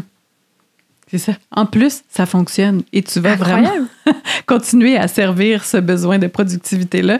Mais quand j'amenais ce point-là, au départ, tu sais, des fois, on peut se faire croire, en tout cas, moi, c'était mon cas, me faire croire que c'est parce que le cadre me permettait pas de faire ça et tout ça. Et là, maintenant que je suis ma propre patronne, je suis encore pire. Je me rends compte que cette pression-là, elle venait pas de l'extérieur. Elle est complètement à l'intérieur de moi. Et ça, c'est super challengeant pour moi en ce moment parce que je suis comme...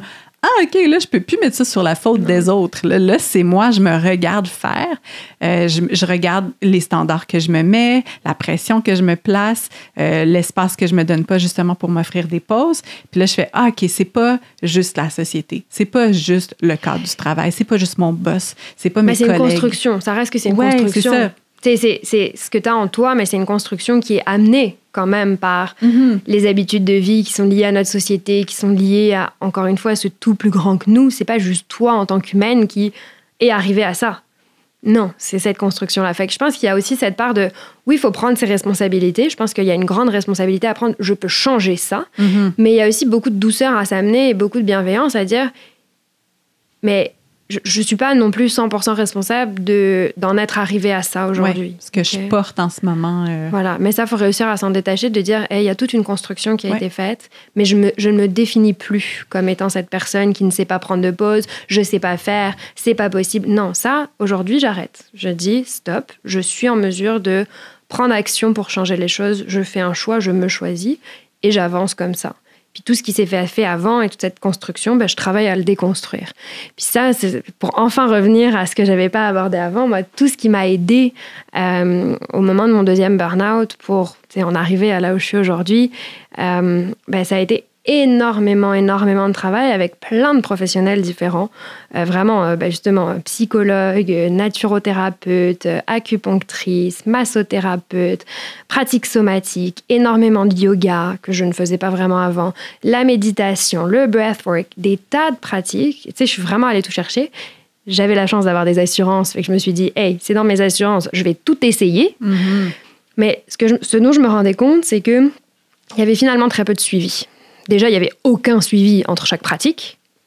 Chaque praticien ou thérapeute avait son approche et sa manière de faire. À aucun moment, personne ne m'a jamais demandé « Qu'est-ce que tu es allé travailler avec ton acupunctrice la semaine dernière ?» Il n'y avait pas Même si je voyais la personne 6 fois d'affilée, à aucun moment, elle me posait cette question-là de dire « Ah, qu'est-ce que tu as travaillé les semaines d'avant ?» ou « Est-ce que tu as fait des choses ?» Est-ce qu'il y a... Jamais. Donc là, déjà, moi, je trouvais ça bizarre. Et en plus de ça, tiens, là, je prends l'exemple, c'est le plus facile, je pense, de massothérapeute. Beaucoup de personnes sont déjà allées voir un massothérapeute, je pense. Et c'est ça, tu dis, je suis un peu plus tendue là et là. Bon, du coup, la personne va te faire un soin basé sur là où tu as mal. Mais si tu revois voir la personne, ça va être encore une fois différent et ainsi de suite. Bon, acupuncture, c'est la même chose. J'adore ça. Ça libère, etc. Mais il n'y a pas vraiment de construction, il n'y a pas de suivi sur comment c'était avant. Même une séance de psy, oui, il y a le big picture qui se construit au fur et à mesure des séances, mais c'est très lié à « Ah, j'ai vécu ça la semaine dernière. » Bon, là, t'embarques, tu parles d'une situation très actuelle. Mais j'ai l'impression qu'il n'y a comme pas de construction réellement. Il n'y a pas ce suivi-là. Et moi, c'est ce qui m'a manqué fondamentalement, de dire « Je n'arrive pas à aller au bout des choses » parce qu'à chaque fois, c'est plein de bribes. Mais on est tellement des êtres complexes qu'il y aura toujours un million de choses. Fait que j'ai décidé à ce moment-là de reprendre des études, une formation justement en bien-être holistique, parce que je sentais qu'il y avait autre chose. Il y avait pas juste... Je pouvais pas regarder un aspect avec un microscope. J'avais envie d'étendre mon champ de vision et de se dire vraiment, OK, j'ai mal à tel endroit ou j'ai un problème à tel endroit, mais je sais que c'est parce qu'il y a d'autres choses qui se sont passées avant ou ailleurs. Fait que, bref, je voulais prendre un step back. J'ai découvert, on en a beaucoup parlé, de la formation IIN, c'est une formation américaine, mais en santé intégrative. Et au fur et à mesure, c'est ça, il y a de plus en plus de choses qui se sont passées. Et c'est comme ça que j'ai décidé par la suite de devenir naturothérapeute et coach certifié, parce que ça m'a ouvert tellement de portes. Puis enfin, j'étais comme, OK, là, ça fait du sens. Et là, je peux enfin offrir finalement quelque chose qui va permettre aux gens de peut-être mieux comprendre ou de se sentir accompagnés, parce que toutes les personnes à qui j'ai parlé qui vivent un burn-out, l'épuisement ou autre, mais en fait, ils se sentent très seuls. Déjà, on a beaucoup de mal à en parler. Donc, c'est sûr que dès que tu en parles, tu es moins seul, parce que finalement, toi aussi, tu l'as vécu. Moi, j'ai ma cousine. Moi, j'ai mon ami. Tu n'es clairement pas tout seul. Et en plus de ça, c'est ça, on a besoin parfois d'être accompagné main dans la main par, oui, quelqu'un qui l'a vécu, mais surtout quelqu'un qui a les outils pour t'accompagner. Puis, t'as beau aller voir parfois un tas de spécialistes, ouais, je sortais de là, ça faisait du bien, mais c'était temporaire. Mm-hmm. Donc, c'est ce que tu fais maintenant, tu accompagnes des gens qui se sentent épuisés, fatigués ou très stressés. Puis qu'est-ce que, disons, là, quelqu'un arrive puis te raconte un peu son portrait, quels sont le genre... Puis je sais que c'est unique pour chaque personne, là, puis je veux pas dire, là, voici 3 étapes magiques pour se sortir du burn-out ou l'éviter, là, ça sera pas ça l'objectif de ma question, mais qu'est-ce qu'on regarde justement dans une vie, qu'est-ce qu'on adresse de façon générale en premier concernant justement l'épuisement, qu'est-ce que tu vas poser comme genre de questions? Moi, déjà, ce qui est super fun, c'est que j'ai une session découverte qui est gratuite. Donc, dans cette session découverte-là, qui dure en général 45 minutes, on va vraiment justement adresser différentes sphères de la vie. Et on regarde en fait toutes ces sphères de vie de la personne, donc autant la carrière, la vie sociale, la créativité, la joie. C'est vraiment plein d'aspects de notre vie, notre environnement et ainsi de suite. Et on vient juste mettre, en fait, ça ressemble, c'est une roue, donc c'est un cercle. Chacune de ces sphères, ça représente un axe dans ce cercle. Et on vient noter notre niveau de satisfaction dans chacune de ces sphères. Puis c'est très vague. Notre niveau de satisfaction à un instant T, ça peut complètement varier d'un autre instant. Puis c'est correct. Le but, c'est que visuellement, tu aies une représentation de ce qui se passe et ce qui se joue dans ta vie. Et très souvent, les gens sont comme « Waouh, je m'attendais pas à ça. » Ou genre « Ok, ah ouais, la carrière ou le sport, ça va pas du tout. Je pensais que j'étais un peu mieux, etc. » Et en fait, tu as justement ce big picture de tu regardes pas une chose à un moment, tu regardes tout ça ensemble. Et en général, je dis « Ok, c'est quoi ta priorité? C'est quoi les sphères les plus importantes pour toi à l'heure actuelle? » Et on part de ça. Et c'est quoi les petites actions que tu as envie de poser? Puis souvent, on identifie, tu sais, c'est facile d'identifier un objectif, de dire, OK, moi, j'ai envie d'avoir une vie équilibrée, ou je veux arrêter de stresser au travail, ou je veux me faire plus confiance, etc. C'est des très beaux objectifs. Qu'est-ce qui te bloque dans la vie aujourd'hui? C'est quoi tes obstacles principaux pour arriver à cet objectif? Nous, c'est ça sur quoi on travaille. C'est ça, c'est que on regarde notre vie des fois, puis en tout cas, je vais parler pour moi, les endroits où je me dis oh là là, mon taux de satisfaction, ma satisfaction n'est pas très élevée là, par rapport à, je sais pas, ma relation amoureuse ou mon travail, ou en tout cas, peu importe. Puis là, si je pense à mes obstacles, souvent, je vais être comme, je manque de temps. Ça, c'est souvent l'affaire qui revient. C'est juste que j'ai pas le temps. J'en ai trop, ou je me sens trop fatiguée, puis je me rends compte que le temps, en tout cas, c'est souvent quelque chose qui revient, puis, ou en tout cas de dire, parce que moi aussi, là, je préconise ça, ralentir, moins remplir mon horaire, choisir avec parcimonie les choses pas dire oui à tout, placer des limites. Tu sais, je suis sur ce chemin-là et malgré tout, je vois mon temps se filer entre mes doigts. Puis je suis comme, oui, c'est ça. J'ai l'impression d'être victime de quelque chose d'extérieur à moi. Tu sais, mais parce que moins tu prends le temps pour toi, moins tu as de temps. Ouais. Et le temps, c'est une construction. Oui, c'est ça. Il est tellement malléable et tu te rends compte de ça. Alors, encore une fois, il faut réussir à le vivre pour vraiment s'en rendre compte. Mais plus tu prends le temps pour toi, pour faire des choses qui te nourrissent vraiment fortement et profondément, plus tu as du temps. Et je veux dire, moi, il n'y a pas si longtemps, j'étais dans ce... Encore une fois, go, je l'ai jusque-là, ma to-do list qui s'allonge, le mental, j'ai pas le temps de faire ci, j'ai pas l'énergie, je peux pas. Mais à partir du moment où j'ai réintroduit ces moments de pause, réintroduit vraiment cet espace que j'ai créé pour moi, mais là, j'ai le temps de tout faire, entre guillemets. C'est hallucinant. Et parce que le temps s'étire, le temps est malléable et que, oui, on a un nombre d'heures restreint dans une journée, mais tu te rends compte qu'en fait, déjà, tout n'a pas besoin d'être fait aussi rapidement que ce qu'on pense. Parce que là aussi, c'est la construction de la société de consommation qui nous pousse à faire toujours plus, toujours vite, maintenant, tout, maintenant, et autres. On a une vie devant nous. Et cette vie-là, on veut la remplir, oui, mais remplissons-la de choses qui nous font d'abord, nous, du bien, plutôt que d'être constamment dans ce stress qui nous ronge, qui nous prend de l'espace. Faisons barrière à ça et disons genre, non, là, je m'accorde du temps. Aujourd'hui, je sais que si je fais quelque chose de bien pour moi, je vais pouvoir faire quelque chose de bien dans mon travail, auprès d'autres personnes. Puis voilà, on va être encore une fois dans cette énergie de juste faire mieux, faire bien, mais faire peut-être un peu moins vite aussi. Je me suis rendu compte qu'il y a des choses que je traitais juste concrètement là, la semaine dernière. J'ai des choses que je dois faire et là, je me dis, je suis pas arrivée à tout faire ce que j'avais sur ma liste. Puis là, panique parce que je me dis, Puis là, finalement, je me dis, je vais juste dire que ce sera pas pour cette semaine. Ça va être pour dans 2 semaines. Puis ce meeting-là, ou peu importe, cette chose-là que je m'étais placée comme objectif, je vais juste dire à la personne que ce sera pas possible. Un engagement que j'avais, finalement, là, je me rends compte que ce n'est ni important pour moi et en ce moment, ça ne me nourrit pas non plus. Tu sais, il y a pas d'urgence. Mais il y a une partie de moi qui a envie, il y a mon mental qui aimerait ça être cette personne-là qui, par exemple, qui donne des conférences ou qui va faire un 3 heures là, de trucs bénévoles ou peu importe. Il y a des choses comme ça que si je m'installe devant cette affaire-là de ma vie, je me dis, pourquoi elle est dans ma vie? Puis pourquoi est-ce que ça prend de la place? Premièrement, je me suis rendu compte de ça. Puis là, la réponse que j'ai eue, vraiment à 98% des gens, c'est comme, pas de problème.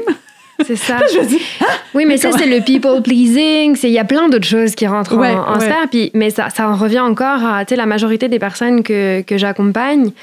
En bout de ligne, le travail principal qui est fait pour sortir de l'épuisement ou même d'un diagnostic de maladie chronique ou de peu importe quoi, parce qu'au final, on apprend à prendre du temps pour soi, à s'écouter et à reprendre le contrôle de sa santé.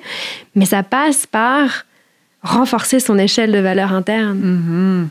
C'est que ça. C'est renforcer la confiance en soi, l'amour de soi et la bienveillance envers soi. Fait que c'est vraiment ce système de valeur interne, de qu'est-ce que je vaux en tant que personne. Et donc, ne pas mettre la valeur envers genre, un rendez-vous que je vais avoir, un projet que je vais compléter, une liste de tâches que je vais réussir à faire. Non, tout ça, c'est pas ta valeur. Ça, c'est extérieur à toi. Mais c'est quoi ta valeur à toi? Qui es-tu en tant que personne? Et puis, comment est-ce que tu peux plus t'aimer? Enfin, il y a vraiment ce travail-là plus à faire. Puis, je parle beaucoup de travail, mais c'est tellement le fun quand tu touches à ça. Non seulement tu as l'impression d'avoir de l'énergie, en veux-tu, en voilà. Il se passe tellement de choses beaucoup plus alignées pour toi. Fait que d'un coup, toutes les rencontres que tu fais font du sens. T'avances vers vraiment un chemin qui n'est pas toujours plein de lumière. Il va encore y avoir des obstacles, il va encore y avoir des choses, mais tu as aussi la certitude que c'est juste pour te faire grandir, puis que déjà, tu es capable de les surmonter. Fait qu'il y a un tel apaisement qui se fait, puis moi, c'est ce que je vois aussi, c'est ce que je dis beaucoup dans mon programme. Le but de tout ça, c'est de mener une vie équilibrée. Donc, la fameuse sphère avec la roue de la vie, les différentes sphères de notre vie, c'est de réussir à les rééquilibrer. Plutôt que d'avoir des pics dans l'un, des pics dans l'autre, puis d'être tout le temps en mode les émotions, ça va comme ça, et puis il n'y a rien qui va. C'est de restabiliser un peu tout ça, puis d'avoir une sorte de résilience, de tranquillité, d'apaisement. Puis il y a quelque chose de paradoxal aussi, c'est comme moins on va bien, pire est notre état, pire sont nos décisions, j'ai l'impression, pour prendre soin de nous. Donc, il y a cette espèce de cercle vicieux à un moment donné, puis on parle de ralentir, puis de s'offrir des pauses et tout ça, puis je sais que pour certaines personnes, puis je pense que c'est important de le nommer, puis on en a discuté ensemble, il y a cette notion-là quand même de privilège. Tu sais, c'est facile de dire, bon, mais je vais prendre des pauses, puis je vais ralentir, mais quand tu es un parent monoparental, quand il y a de la précarité financière, il y a tous ces facteurs-là qui entrent en ligne de compte. Puis je veux pas que cette conversation-là sonne nécessairement, justement, déconnectée du quotidien de certaines personnes, mais quand j'ai abordé ça avec toi précédemment, on a parlé de la notion du choix, puis de un, je veux reconnaître qu'il y a des injustices qui sont systémiques et il y a clairement une disparité entre l'accessibilité à certaines choses là, entre les personnes, puis c'est super présent. Puis en même temps, j'ai envie aussi de dire, justement pour rebondir sur ce que je viens de dire moi-même, je rebondis sur mes propres idées, mais la notion de choix, puis justement, quand on est dans un système nerveux qui n'est pas nécessairement régulé, quand on est très fatigué, moi, je le vis, là, des fois, je suis tellement fatiguée que même si j'ai tous ces outils-là, je vais passer 1 heure à scroller sur mon téléphone parce que je suis comme un peu figée. Je me sens pas capable d'accéder à mes pratiques qui me font du bien. Puis finalement, je me raconte ce narratif-là que je n'ai pas de temps, j'ai pas de temps, je manque de temps. Et il va falloir que je fasse ça demain parce que j'ai manqué de temps. Puis finalement, je reçois mon petit rapport de temps d'écran hebdomadaire. Puis je fais « Ah oui, il y en a beaucoup du temps finalement. » Puis là, mon travail se joue en partie sur mon téléphone. Là, donc, mais c'est sûr que là-dedans, il y a plusieurs heures là, qui auraient pu être mieux utilisées. Donc, il y a ça aussi dans notre rapport au temps aussi, puis notre vision des choses par rapport à ce qui est accessible pour nous ou pas. C'est sûr que c'est des questions sociétales aussi. Puis c'est difficile d'aborder ces notions au sens où je ne vis pas en situation de précarité, de grande précarité. Je veux dire, oui, j'ai eu des périodes de chômage et où tu te retrouves à devoir faire différents choix et autres, mais j'ai jamais vécu avec la peur au ventre de perdre ma maison, de réellement ne pas avoir pu mettre de nourriture sur ma table, bien que j'ai été étudiante et j'ai fait, je sais même plus comment on appelait ça, les coops qui te donnent de la nourriture, surtout à des moments, même à la pandémie, t'as plus un seul revenu, tu dois encore payer ton loyer, puis qu'est-ce qui se passe? Fait que ça, c'est les seuls moments, je dirais, de plus grande précarité que j'ai vécu. Ayant quand même un chien, ça a des coûts aussi. C'est pas comme un enfant, mais il y a des choses associées à ça. Fait que j'ai eu des périodes de stress liées à ça, à la situation et à la stabilité financière. Mais donc, je peux pas m'adresser pour toutes ces personnes qui potentiellement vivent des grandes situations de précarité. Par contre, oui, je pense que malgré tout, on a le choix, on a une responsabilité par rapport à notre propre personne, par rapport à comment on veut mener notre vie. Et si on regarde dans des pays, je parlerai notamment en Argentine où j'ai habité, Brésil, dans des pays beaucoup plus pauvres que l'Occident, mais il y a des gens qui n'ont rien et qui sont tellement heureux. Et quand je dis rien, c'est vraiment, ils habitent dans des bidonvilles, mais ils ont parce qu'ils ont besoin de rien. Et je pense que le problème aujourd'hui dans notre société, les personnes qui n'ont pas accès à peut-être ce que toi et moi on a accès, Mais c'est qu'en fait, ils sont pris dans cette société qui les fait consommer quand même beaucoup plus que peut-être ce dont ils ont besoin, qui les font s'endetter, qui veulent aussi être dans ce toujours plus. Mais donc, ils ont 3 jobs pour potentiellement s'acheter. Je sais pas toi, mais j'étais encore utilisatrice Uber il n'y a pas si longtemps. Et j'adore parler avec les chauffeurs, leur raconter, OK, ça fait longtemps, qu'est-ce que tu fais, etc. Puis c'est souvent des personnes qui sont dans des situations précaires.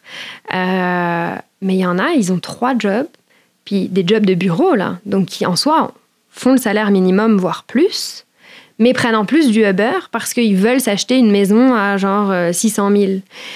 Puis je suis comme... ça marche plus. Ou même la majorité des gens, on achète des voitures. Même si tu fais 60 000 par année, tu t'achètes une voiture qui en vaut, 40 ou 50 000 neuves. Oui, non, ça t'amène à courir après l'argent, à courir après le temps et à créer aussi des dysfonctionnements et des déséquilibres. C'est déséquilibré. Mm-hmm. Et notre société nous fait acheter même les téléphones. Avant, ça coûtait quoi, 100 ou 200 $? Maintenant, c'est 1000, 1003, etc. Mais même des gens qui n'ont pas beaucoup de moyens vont avoir ces technologies. Donc, évidemment, tu as envie de faire partie d'un tout. Ça, c'est aussi, tu sais, notre... t'as pas envie d'être isolé, t'as envie de te fondre dans la masse, etc. Fait que c'est normal, mais ce sont des choix. Et je pense que le plus vite on se détache de ça... Tu sais, je veux dire, moi, je suis très confortable, mais ça fait longtemps que je n'achète plus rien de neuf, quasiment. On fait très attention à ce qu'on mange, on fait des choix en termes de... on préfère mettre notre argent dans de la bonne nourriture, puis, tu sais, encore une fois, acheter dans les petits producteurs, etc., parce que c'est ce qui nous nourrit, parce qu'on pense que c'est plus important de faire ça que de me couvrir d'un tas d'attirails dont je n'ai pas besoin, de consommer des tas de... Tu sais, tous les abonnements, les Netflix, les Disney+, etc. Il y a tellement de familles qui ont tout. Mm-hmm. Oui, au final, tu regardes par mois combien c'est terrible. Quel pourcentage du revenu est alloué à... Mais la question, c'est de la question de responsabilité. Ouais. Qui est responsable de ça? Est-ce que c'est la petite famille qui fait ce qu'elle peut parce que justement, elle a tellement pas de temps, elle est tellement prise au cou que, comme tu dis, les choix sont moins faciles à prendre. T'as moins de choix, t'as l'impression d'avoir moins de choix. Ou est-ce que c'est la responsabilité de notre société de donner l'accessibilité? C'est tellement difficile comme question. Puis si on avait la réponse... on serait pas là à avoir cette discussion. Donc ouais, il y a aussi tout ça, quoi. Oui, mais de vouloir appartenir, c'est tellement un besoin fondamental humain. Puis quand on voit justement à travers les réseaux sociaux, puis la comparaison constante à ce que les autres ont, on se dit, mais pour réussir, puis pour appartenir, moi aussi, je dois avoir ces choses-là. Puis il y a quelque chose de relié à la valeur aussi. Si moi, je n'y ai pas accès, si moi, je ne m'achète pas telle marque, si moi, je n'ai pas ces choses-là, mais... est-ce que je suis moins? Puis il y a tout ça aussi à déconstruire. Puis notre société de consommation nous l'a bien rentré dans la gorge et l'a nourri chaque jour là, de tu sais, ce vêtement-là, cette chose-là, ce signe-là social. Mais moi, je vois un changement par rapport à ça. Ouais. Et puis du coup, ça nous fait revenir à ça, cette notion de échelle de valeur interne, notre responsabilité. Puis je trouve ça magnifique parce qu'à partir du moment où aussi tu fais ce travail-là, moi, je me sens une bien meilleure personne, beaucoup plus apte à donner, beaucoup plus apte à contribuer à ma société qu'avant je pouvais pas, puisque je n'avais même pas le temps pour moi. Donc forcément, j'étais moi dans une espèce de sphère extrêmement comme égoïste ou égocentrée. C'était mon monde, j'avais encore la notion très carriériste, fait que je remplis les choses de ça, mais pour en arriver à là où moi j'ai envie d'arriver. Tandis qu'aujourd'hui, tu vois, je m'implique... dans un jardin communautaire, je veux faire des projets pro bono dans ce que j'offre parce que je suis comme... Mais en fait, plus on va être nombreux à faire passer ce message-là, plus on va arriver à avoir des gens qui se font confiance, qui vont s'aimer, plus eux aussi ils vont être en mesure de donner plus. Tu sais, la joie, le bonheur, ça se transmet. On parlait au bureau, là, juste prendre des pauses, avoir cet impact positif sur les gens, tu sèmes des graines. Puis, en fait, moi, c'est ça. Je veux continuer à semer ces graines-là et de dire, à partir du moment où tu te donnes cet espace, tu crées de l'espace pour tellement plus. Oui, puis je pense qu'une partie de l'épuisement vient aussi de d'une crise de sens qui est plus profonde. Bien sûr. De justement travailler pour payer les choses, pour juste être capable de, entre guillemets, survivre. Mm-hmm. Puis là, finalement, tu fais, mais qu'est-ce qui me nourrit pour vrai? Puis pourquoi je fais tout ça? Puis là, vivre ou survivre. Ouais. Honnêtement, est-ce qu'on a envie de... Est-ce que tu as envie d'être juste en mode survie pour le reste de ta vie, qui, en plus de ça, donc, va avoir des impacts sur ta santé, autant physique, émotionnelle que mentale? Et je dirais, on le sait, le nombre de personnes qui arrivent à la retraite, et là, hop, cancer, puis ci, puis ça, puis c'est parce que c'est une perte de sens. Ils se sont tellement identifiés, encore une fois, à leur travail, et là, tu arrives à un point où tu ne peux plus t'identifier au travail parce que tu n'as plus de travail, c'est fini. Mais qui es-tu ? Et donc, OK, ça c'est à la retraite, mais même aujourd'hui, des moments où il se passe quelque chose au travail, et puis là, d'un coup, tu vas avoir une crise d'urticaire parce que tu n'as pas accepté, parce que la situation est super difficile, ou moi, dans mon cas, l'hypothyroïdie, parce que, OK, c'était mêlé à plein d'autres choses, mais peu importe comment ça va se transformer, ou peu importe ce qui va se passer dans ton corps, c'est ça, il y a ce trop-plein de tout. Mm-hmm. Ça me fait juste penser que tu sais, on parle de... Puis c'est vraiment important, là, prendre soin de soi pour être capable de prendre soin des autres. Justement, tu parlais de l'image de la bougie, d'aller allumer quand notre propre flamme, elle est allumée. Ou moi, je vois aussi la fontaine qui déborde. Tu sais, quand il y en a, ben, c'est rien que ça coule à l'extérieur de nous. Puis en même temps aussi, je me rends compte qu'il y a quelque chose d'une responsabilité collective envers les individus. Je pense qu'on a perdu dans les dernières années avec les systèmes, avec le consumérisme, avec plein de choses, là. Puis là, on est comme un peu dans cette espèce d'entre-deux-là. J'ai l'impression où là, on prend conscience de ça, on commence à prendre soin de nous pour être capable de prendre soin des autres, mais je pense que quand on fait cette transformation-là intérieure qui nous permet d'être dans des espaces comme s'investir dans des projets pro bono, dans notre collectivité, aider nos voisins, faire des choses qui ne nous rapportent pas et qui sont pas productifs, entre guillemets, puis qui rapportent pas de l'argent, puis en tout cas, qui sont complètement pour autre chose. Plus on va investir ces espaces-là, plus le collectif va se transformer, puis on va être capable de prendre soin davantage des individus, puis de s'assurer qu'il n'y en a pas un qui est en train de glisser.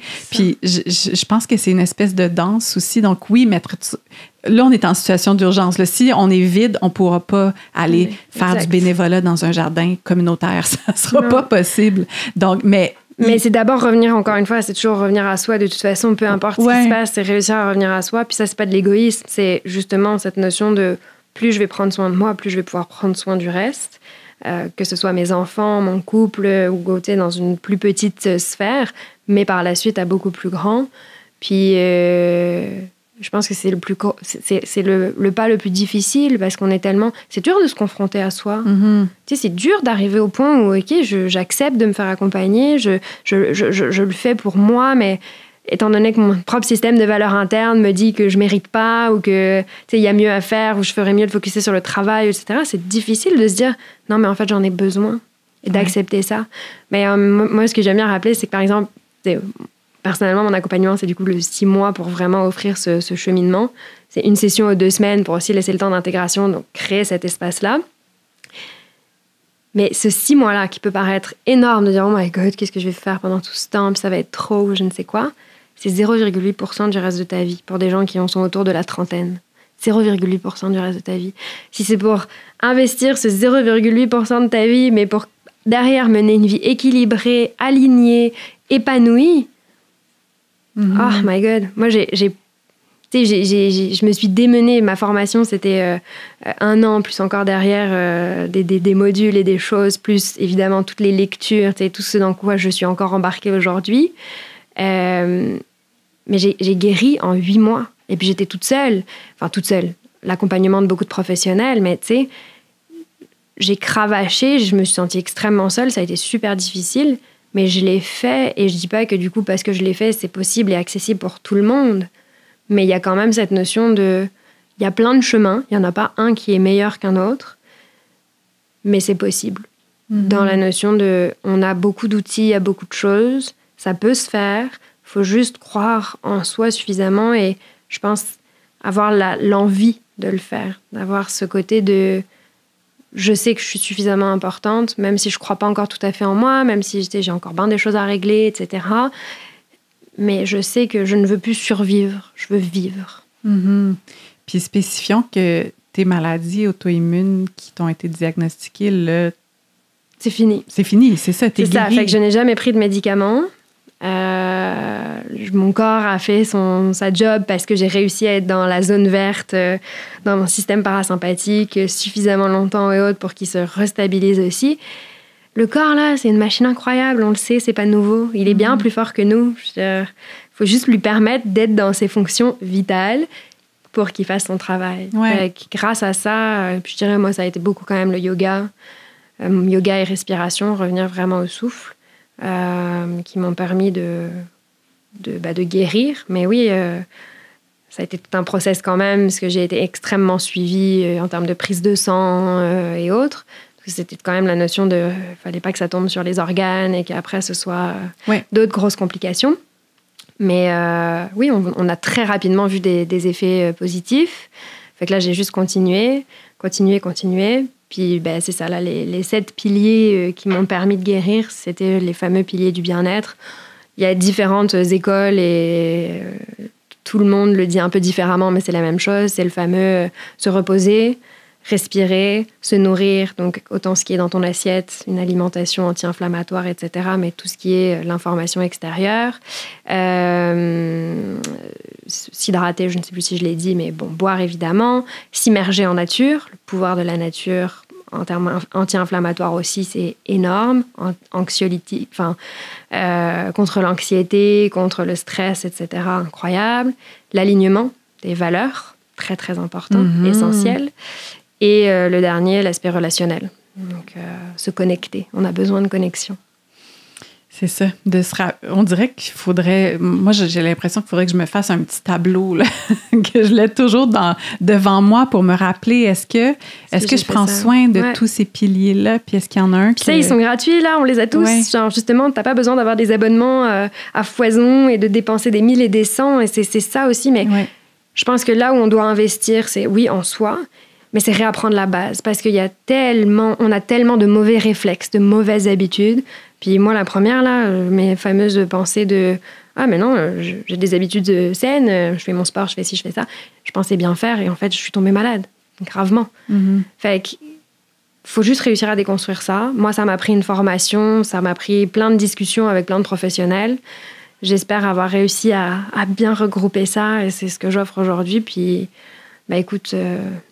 mon souhait, c'est vraiment de faire prendre conscience aux gens que tu sois malade, que tu sois juste fatigué, que tu sois en épuisement, peu importe, c'est pas une fin en soi. Un diagnostic ne nous définit pas. Et il y a tellement, de plus en plus de cas de personnes comme moi qui parlent de « Ouais, j'ai eu un diagnostic, mais je peux me guérir. » Tu sais, même certaines personnes, c'est des cancers. Il y a tellement d'histoires, puis... Ouais, ça prend beaucoup d'efforts, beaucoup de temps, mais genre, est-ce que ton travail est plus important que toi? Est-ce que, tu sais, c'est comme remettre les choses dans leur contexte aussi. Tu sais qu'on veut la petite pilule, le petit remède qui va nous permettre de retourner dans ce monde de productivité-là, puis de retourner à ce qu'on connaît. Puis finalement, ça demande une transformation qui est beaucoup plus profonde, qui demande du temps, mais après ça, qui est tellement plus durable.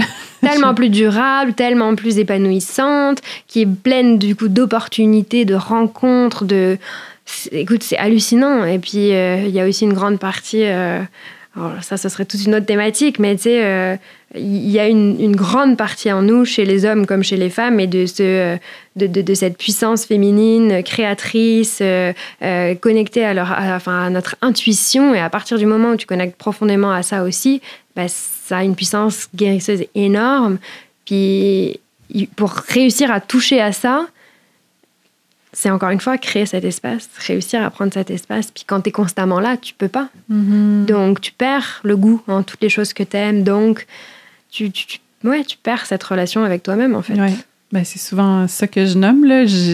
La vie miam. Comment est-ce qu'on peut retrouver cette vie qui goûte bon, qui est justement d'en vivre et pas juste survivre. Puis, je veux juste rappeler aussi, je me rappelle pas c'est quoi les chiffres exacts, peut-être que tu peux m'aider, mais que quand on parle de maux physiques puis tout ça, la très grande majorité, sinon la presque totalité des visites chez le médecin sont liées à des maux qui sont causées par le stress. Le stress est la cause de tellement de problèmes physiques. Le stress emporte ou crée de l'inflammation dans le corps. Puis très souvent, vu que si tu es stressé, que tu restes dans cet état de stress, ton corps n'est pas dans la zone verte du système parasympathique et donc ne peut pas se nettoyer et s'autoréguler. Et donc, l'inflammation grandit et prend différentes sphères. Et puis après, dépendamment de tes propres traumas, de tes propres schémas ou peu importe, il y en a pour qui ça va être dans un organe plus qu'un autre. Il y en a, ça va être juste au niveau du cerveau. D'autres, ça va être au niveau du cœur. D'autres, ça va être... Enfin, voilà,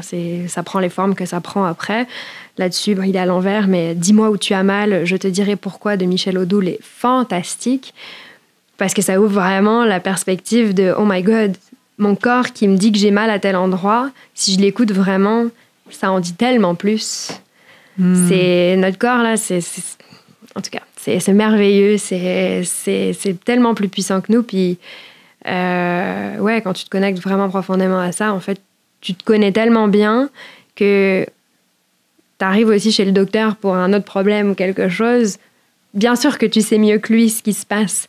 Fait que lui, il a la notion très médicale et très fonctionnelle, mais on le sait depuis des millénaires qu'il y a bien plus que ça. Puis la médecine a existé bien avant qu'on ait nos docteurs en blouse blanche. Fait qu'il faut qu'ils continuent. Il y a des avancées merveilleuses, mais le meilleur des deux mondes, c'est que ces avancées-là, beaucoup plus récentes et modernes, puissent travailler avec toute la médecine ancestrale et qui date il y a des millénaires. Ces flux énergétiques, quand tu es bloqué quelque part et que ça cristallise et autres, mais dès que tu le refais circuler, c'est libérateur.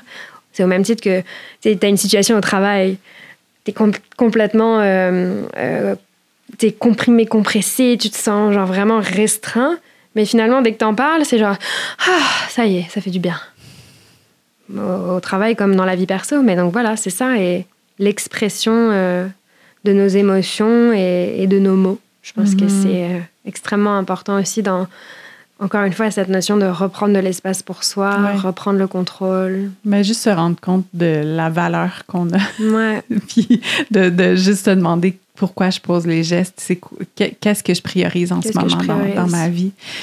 Merci énormément. Merci, Ariane. Ça me donne plein de pistes. Là, je pense à plein de choses. Je suis comme, là, quand je vais brosser mes dents, je vais pas répondre à un courriel en même temps. Tu sais, je vais me laisser cet espace-là. Clairement. Est-ce que j'ai le droit de me brosser les dents puis de juste faire ça?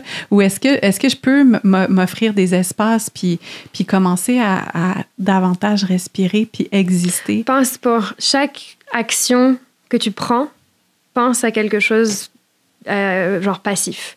Tu sais, d'avoir vraiment cet équilibre entre actif, passif.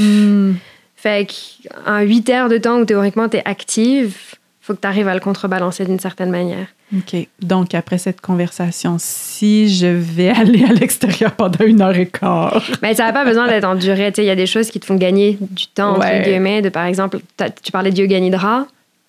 Incroyable, pratique. T'es 20 minutes de yoga nidra équivaut à quasiment 1 heure de sommeil réparateur. Fait que, tu sais, c'est aussi de connaître ces choses-là. Et encore une fois, ça, c'est un monde et il y a plein de possibilités, mais de se dire, d'être au courant de ces choses-là pour aller jouer avec les outils. De dire, pareil, une respiration carrée, 5 minutes, c'est parfait après 1 heure de meeting où tu as été la tête dedans.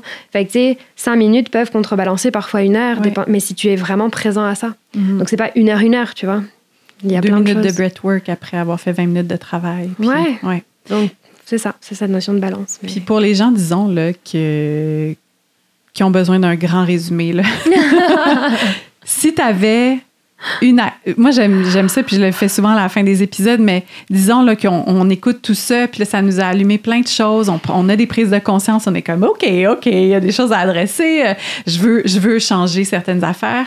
C'est quoi la plus petite action possible? Qu'est-ce que tu dirais comme le premier pas qui nous amène dans cette direction-là? Le premier pas, c'est toujours en prendre conscience, de se dire, OK, est-ce que j'ai déjà vécu ça? Oui ou non? Est-ce que je me sens un peu désalignée, fatiguée, déconnectée, peu importe ce que c'est, mais est-ce que je me sens pas tout à fait là où je dois être? Si la réponse c'est oui, la première action, c'est de dire, la première chose qui te vient en tête pour prendre soin de toi, qu'est-ce que c'est? d'identifier ça. Puis ça peut être, je peux pas te donner une réponse parce que ça peut être, tu parlais de brosser les dents, ça peut être ça pour quelqu'un, ça peut être d'aller en nature pour quelqu'un d'autre, mais quelque chose de simple et d'accessible. Quelque chose qui fait du bien facilement et, encore une fois, est très accessible. Et de se dire, je vais déjà faire ça tous les jours. Puis si je peux rajouter à ça, c'est... Parce que moi, je suis très dans la construction des nouvelles habitudes, donc dans la déconstruction, oui, mais construire une habitude, fait que c'est de commencer avec quelque chose de très simple, qui peut prendre 30 secondes parfois, mais de le mettre et de se dire à tous les jours, le plus souvent possible, j'essaye de le faire, à un moment dans ma journée qui me convient le mieux, mais de me tenir responsable de le faire. Fait que vous pouvez même, s'il y en a qui veulent, il y aura sûrement mon compte Instagram, s'il y en a qui écoutent ce podcast et qui se disent « Ok, je sais pas par où commencer », écrivez-moi, puis comme ça, moi, je suis votre personne qui vous tient responsable de le faire. Puis il y a ce côté d'engagement, tu sais, c'est comme un challenge, je veux le faire. Mais j'irais aussi de se bloquer du temps dans son agenda, de dire « Ok, je sais que j'ai un meeting de 1 heure, après ça, j'ai un tampon de 5 minutes au minimum. Pas pour scroller, là, pour juste prendre un temps pour soi. Fait intégrer ces moments de break à votre quotidien. Et après le break, vous faites ce que vous voulez dans votre break. J'ai plein d'idées, il y a plein de pistes, etc. Mais quelque chose qui vous fait du bien. Et pour les gens qui ont envie de s'engager dans le chemin davantage, tu offres un programme sur 6 mois. Tu en as parlé un peu pendant notre discussion. Donc, c'est From Burnout to Balance. Exact. Donc, c'est 6 mois, un accompagnement en 2 semaines. C'est individuel, le processus. Oui, c'est extrêmement personnalisé. Fait que c'est 12 heures en soi d'accompagnement au total, mais en réalité, c'est plus que ça parce qu'il y a aussi entre les séances, je reste disponible. Il y a des outils qui sont aussi créés pour la personne spécifiquement. On passe à travers bien des thématiques. C'est très complet. Et puis, en fait, le but, c'est vraiment d'identifier donc, les problématiques principales, d'identifier les objectifs de la personne, qu'est-ce qu'elle souhaite accomplir à travers le parcours. Donc, est-ce que c'est juste sortir du burn-out, retrouver un équilibre, réapprendre à respirer, ça peut être plein de choses, mais vraiment passer d'une sensation d'épuisement à une sensation de balance et d'apaisement, c'est l'objectif du programme. Et comme je disais, la raison pour laquelle ça dure 6 mois, moi, j'ai mis 8 mois à guérir. Je pense que ça prend ce temps-là, surtout parce que en l'espace de 6 mois, il peut se passer bien des affaires. Ouais. Il y a des rechutes, forcément. Il y a des moments où ça va aller super bien pendant un temps, puis là, qu'est-ce qui se passe? Mais donc, ça nous laisse le temps de prendre le temps de créer ces espaces-là, d'essayer des choses, de revenir en arrière, puis de construire. Et surtout, c'est comme une formation, en fait. Parce qu'en bout de ligne, tu repars avec tellement d'outils et de choses qui sont spécifiques à toi que peu importe une situation qui subviendra après, tu es capable de l'affronter. Ouais, c'est vraiment mon but. C'est une façon de l'intégrer à la vie, donc il faut laisser le temps à la vie de se passer aussi. De déconstruire tout ce qui t'a amené à cette situation et te reconstruire toi de la façon dont tu as envie de le faire. Fait qu'il y a vraiment ça, c'est mon programme signature qui commence donc toujours avec aussi une session gratuite. Fait que à qui veut peut essayer. Puis derrière, j'ai aussi beaucoup d'ateliers. Là, j'ai démarré un programme de groupe parce que je le sais qu'un programme individuel, c'est pas toujours justement accessible pour tout le monde. Donc, j'offre aussi des sessions de groupe. Souvent, c'est des cercles de femmes. Je vais voir si à terme, je l'ouvrirai aussi aux hommes, s'il y a de la demande. Il y a quand même beaucoup plus de demandes de femmes. Mais c'est ça, c'est à peu près le même format, mais au lieu d'être sur 6 mois, c'est sur 3 mois. Donc, c'est un peu un condensé. Et le fait d'être en groupe, ça permet vraiment de refléter, miroiter, d'aller parfois encore plus profondément. C'est peut-être plus inconfortable parce que tu as moins la sécurité d'être juste à 2, mais ça te fait parfois prendre des grosses prises de conscience. Il y a tellement d'options qui s'offrent sur notre chemin. Je pense qu'il faut juste, comme tu disais, le reconnaître, là, qu'on est en train de vivre cette situation-là, d'avoir de la bienveillance envers nous, de l'autocompassion, effectivement, c'est peut-être pas juste moi qui suis brisée. Il y a tout un tas de constructions extérieures qui m'ont amené à internaliser ça. Puis après ça, de faire, OK, je me l'avoue, je le constate. Puis après ça, je me rends compte que, tu sais, de profondément croire qu'on a assez de valeur, puis que on n'est pas un instrument du système, qu'on a une valeur en soi, puis notre existence, elle est riche. Je veux dire, on a de la valeur aux yeux des gens qui nous aiment, donc Et parfois, ça prend un coup de boost extérieur. Ouais. Tu sais, on veut toujours tout faire seul, mais oh my God, c'est tellement puissant à partir du moment où justement t'en parles avec quelqu'un et que ça résonne. Et tu sais, pour les professionnels, il y en a qui disent, mais comment tu choisis? Il y a tellement de possibilités autres. J'ai envie de dire, déjà, en ce moment, il y a une énorme pénurie de psychologues. Fait qu'en termes de santé mentale et autres, c'est super difficile de se faire accompagner. Qui plus est, trouver quelqu'un avec qui ça résonne. Et je pense que ça, pour moi, c'est le plus important. De vraiment dire, et puis moi, c'est aussi pour ça que je maintiens cette session de découverte, c'est donner la possibilité aux gens de dire ton approche ne résonne pas, ou je ne me sens pas suffisamment à l'aise, ou même moi, je ne me sens pas en mesure de t'aider. Ça m'est déjà arrivé de dire je pense pas. Tu sais, quand ça touche vraiment, je pense notamment à des gros troubles, mais que la personne voulait vraiment juste aborder ça, j'étais comme, je ne suis pas qualifiée pour ça. Moi, je peux vraiment t'accompagner dans l'ensemble, où tu sais, c'est parfois des personnes qui ne sont pas prêtes finalement à s'engager. Tu sens que 6 mois, c'est trop, je peux pas, etc. Et c'est correct. Ça viendra peut-être plus tard, ça viendra peut-être jamais, mais c'est ça. C'est aussi ça la vie, c'est le chemin. Puis quel est le chemin sur lequel toi, tu as envie d'être? En tout cas, moi, je suis sur le chemin où j'ai envie de me sentir comme déposée, d'avoir de l'espace, de sentir que ma vie m'appartient, puis que j'ai le droit fondamental d'exister, puis que je peux faire une sieste un mardi après-midi, puis que la police du système ne va pas venir me prendre par le cou pour dire « Hey, travaille! » Je veux dire, de déconstruire toutes ces idées-là, puis de m'offrir cette vie-là. Fait que merci, puis je sais que c'est de cette posture-là qu'on est justement le plus riche pour le reste du monde, puis pour les gens qui sont autour de nous, puis pour nos enfants, pour nos amis, c'est ce genre d'humain-là qu'on veut. C'est ça. Merci pour ton temps. Merci, je me sens plus calme. Je pense que je vais aller prendre une camomille ici. Là. Elle est délicieuse. Merci à toi.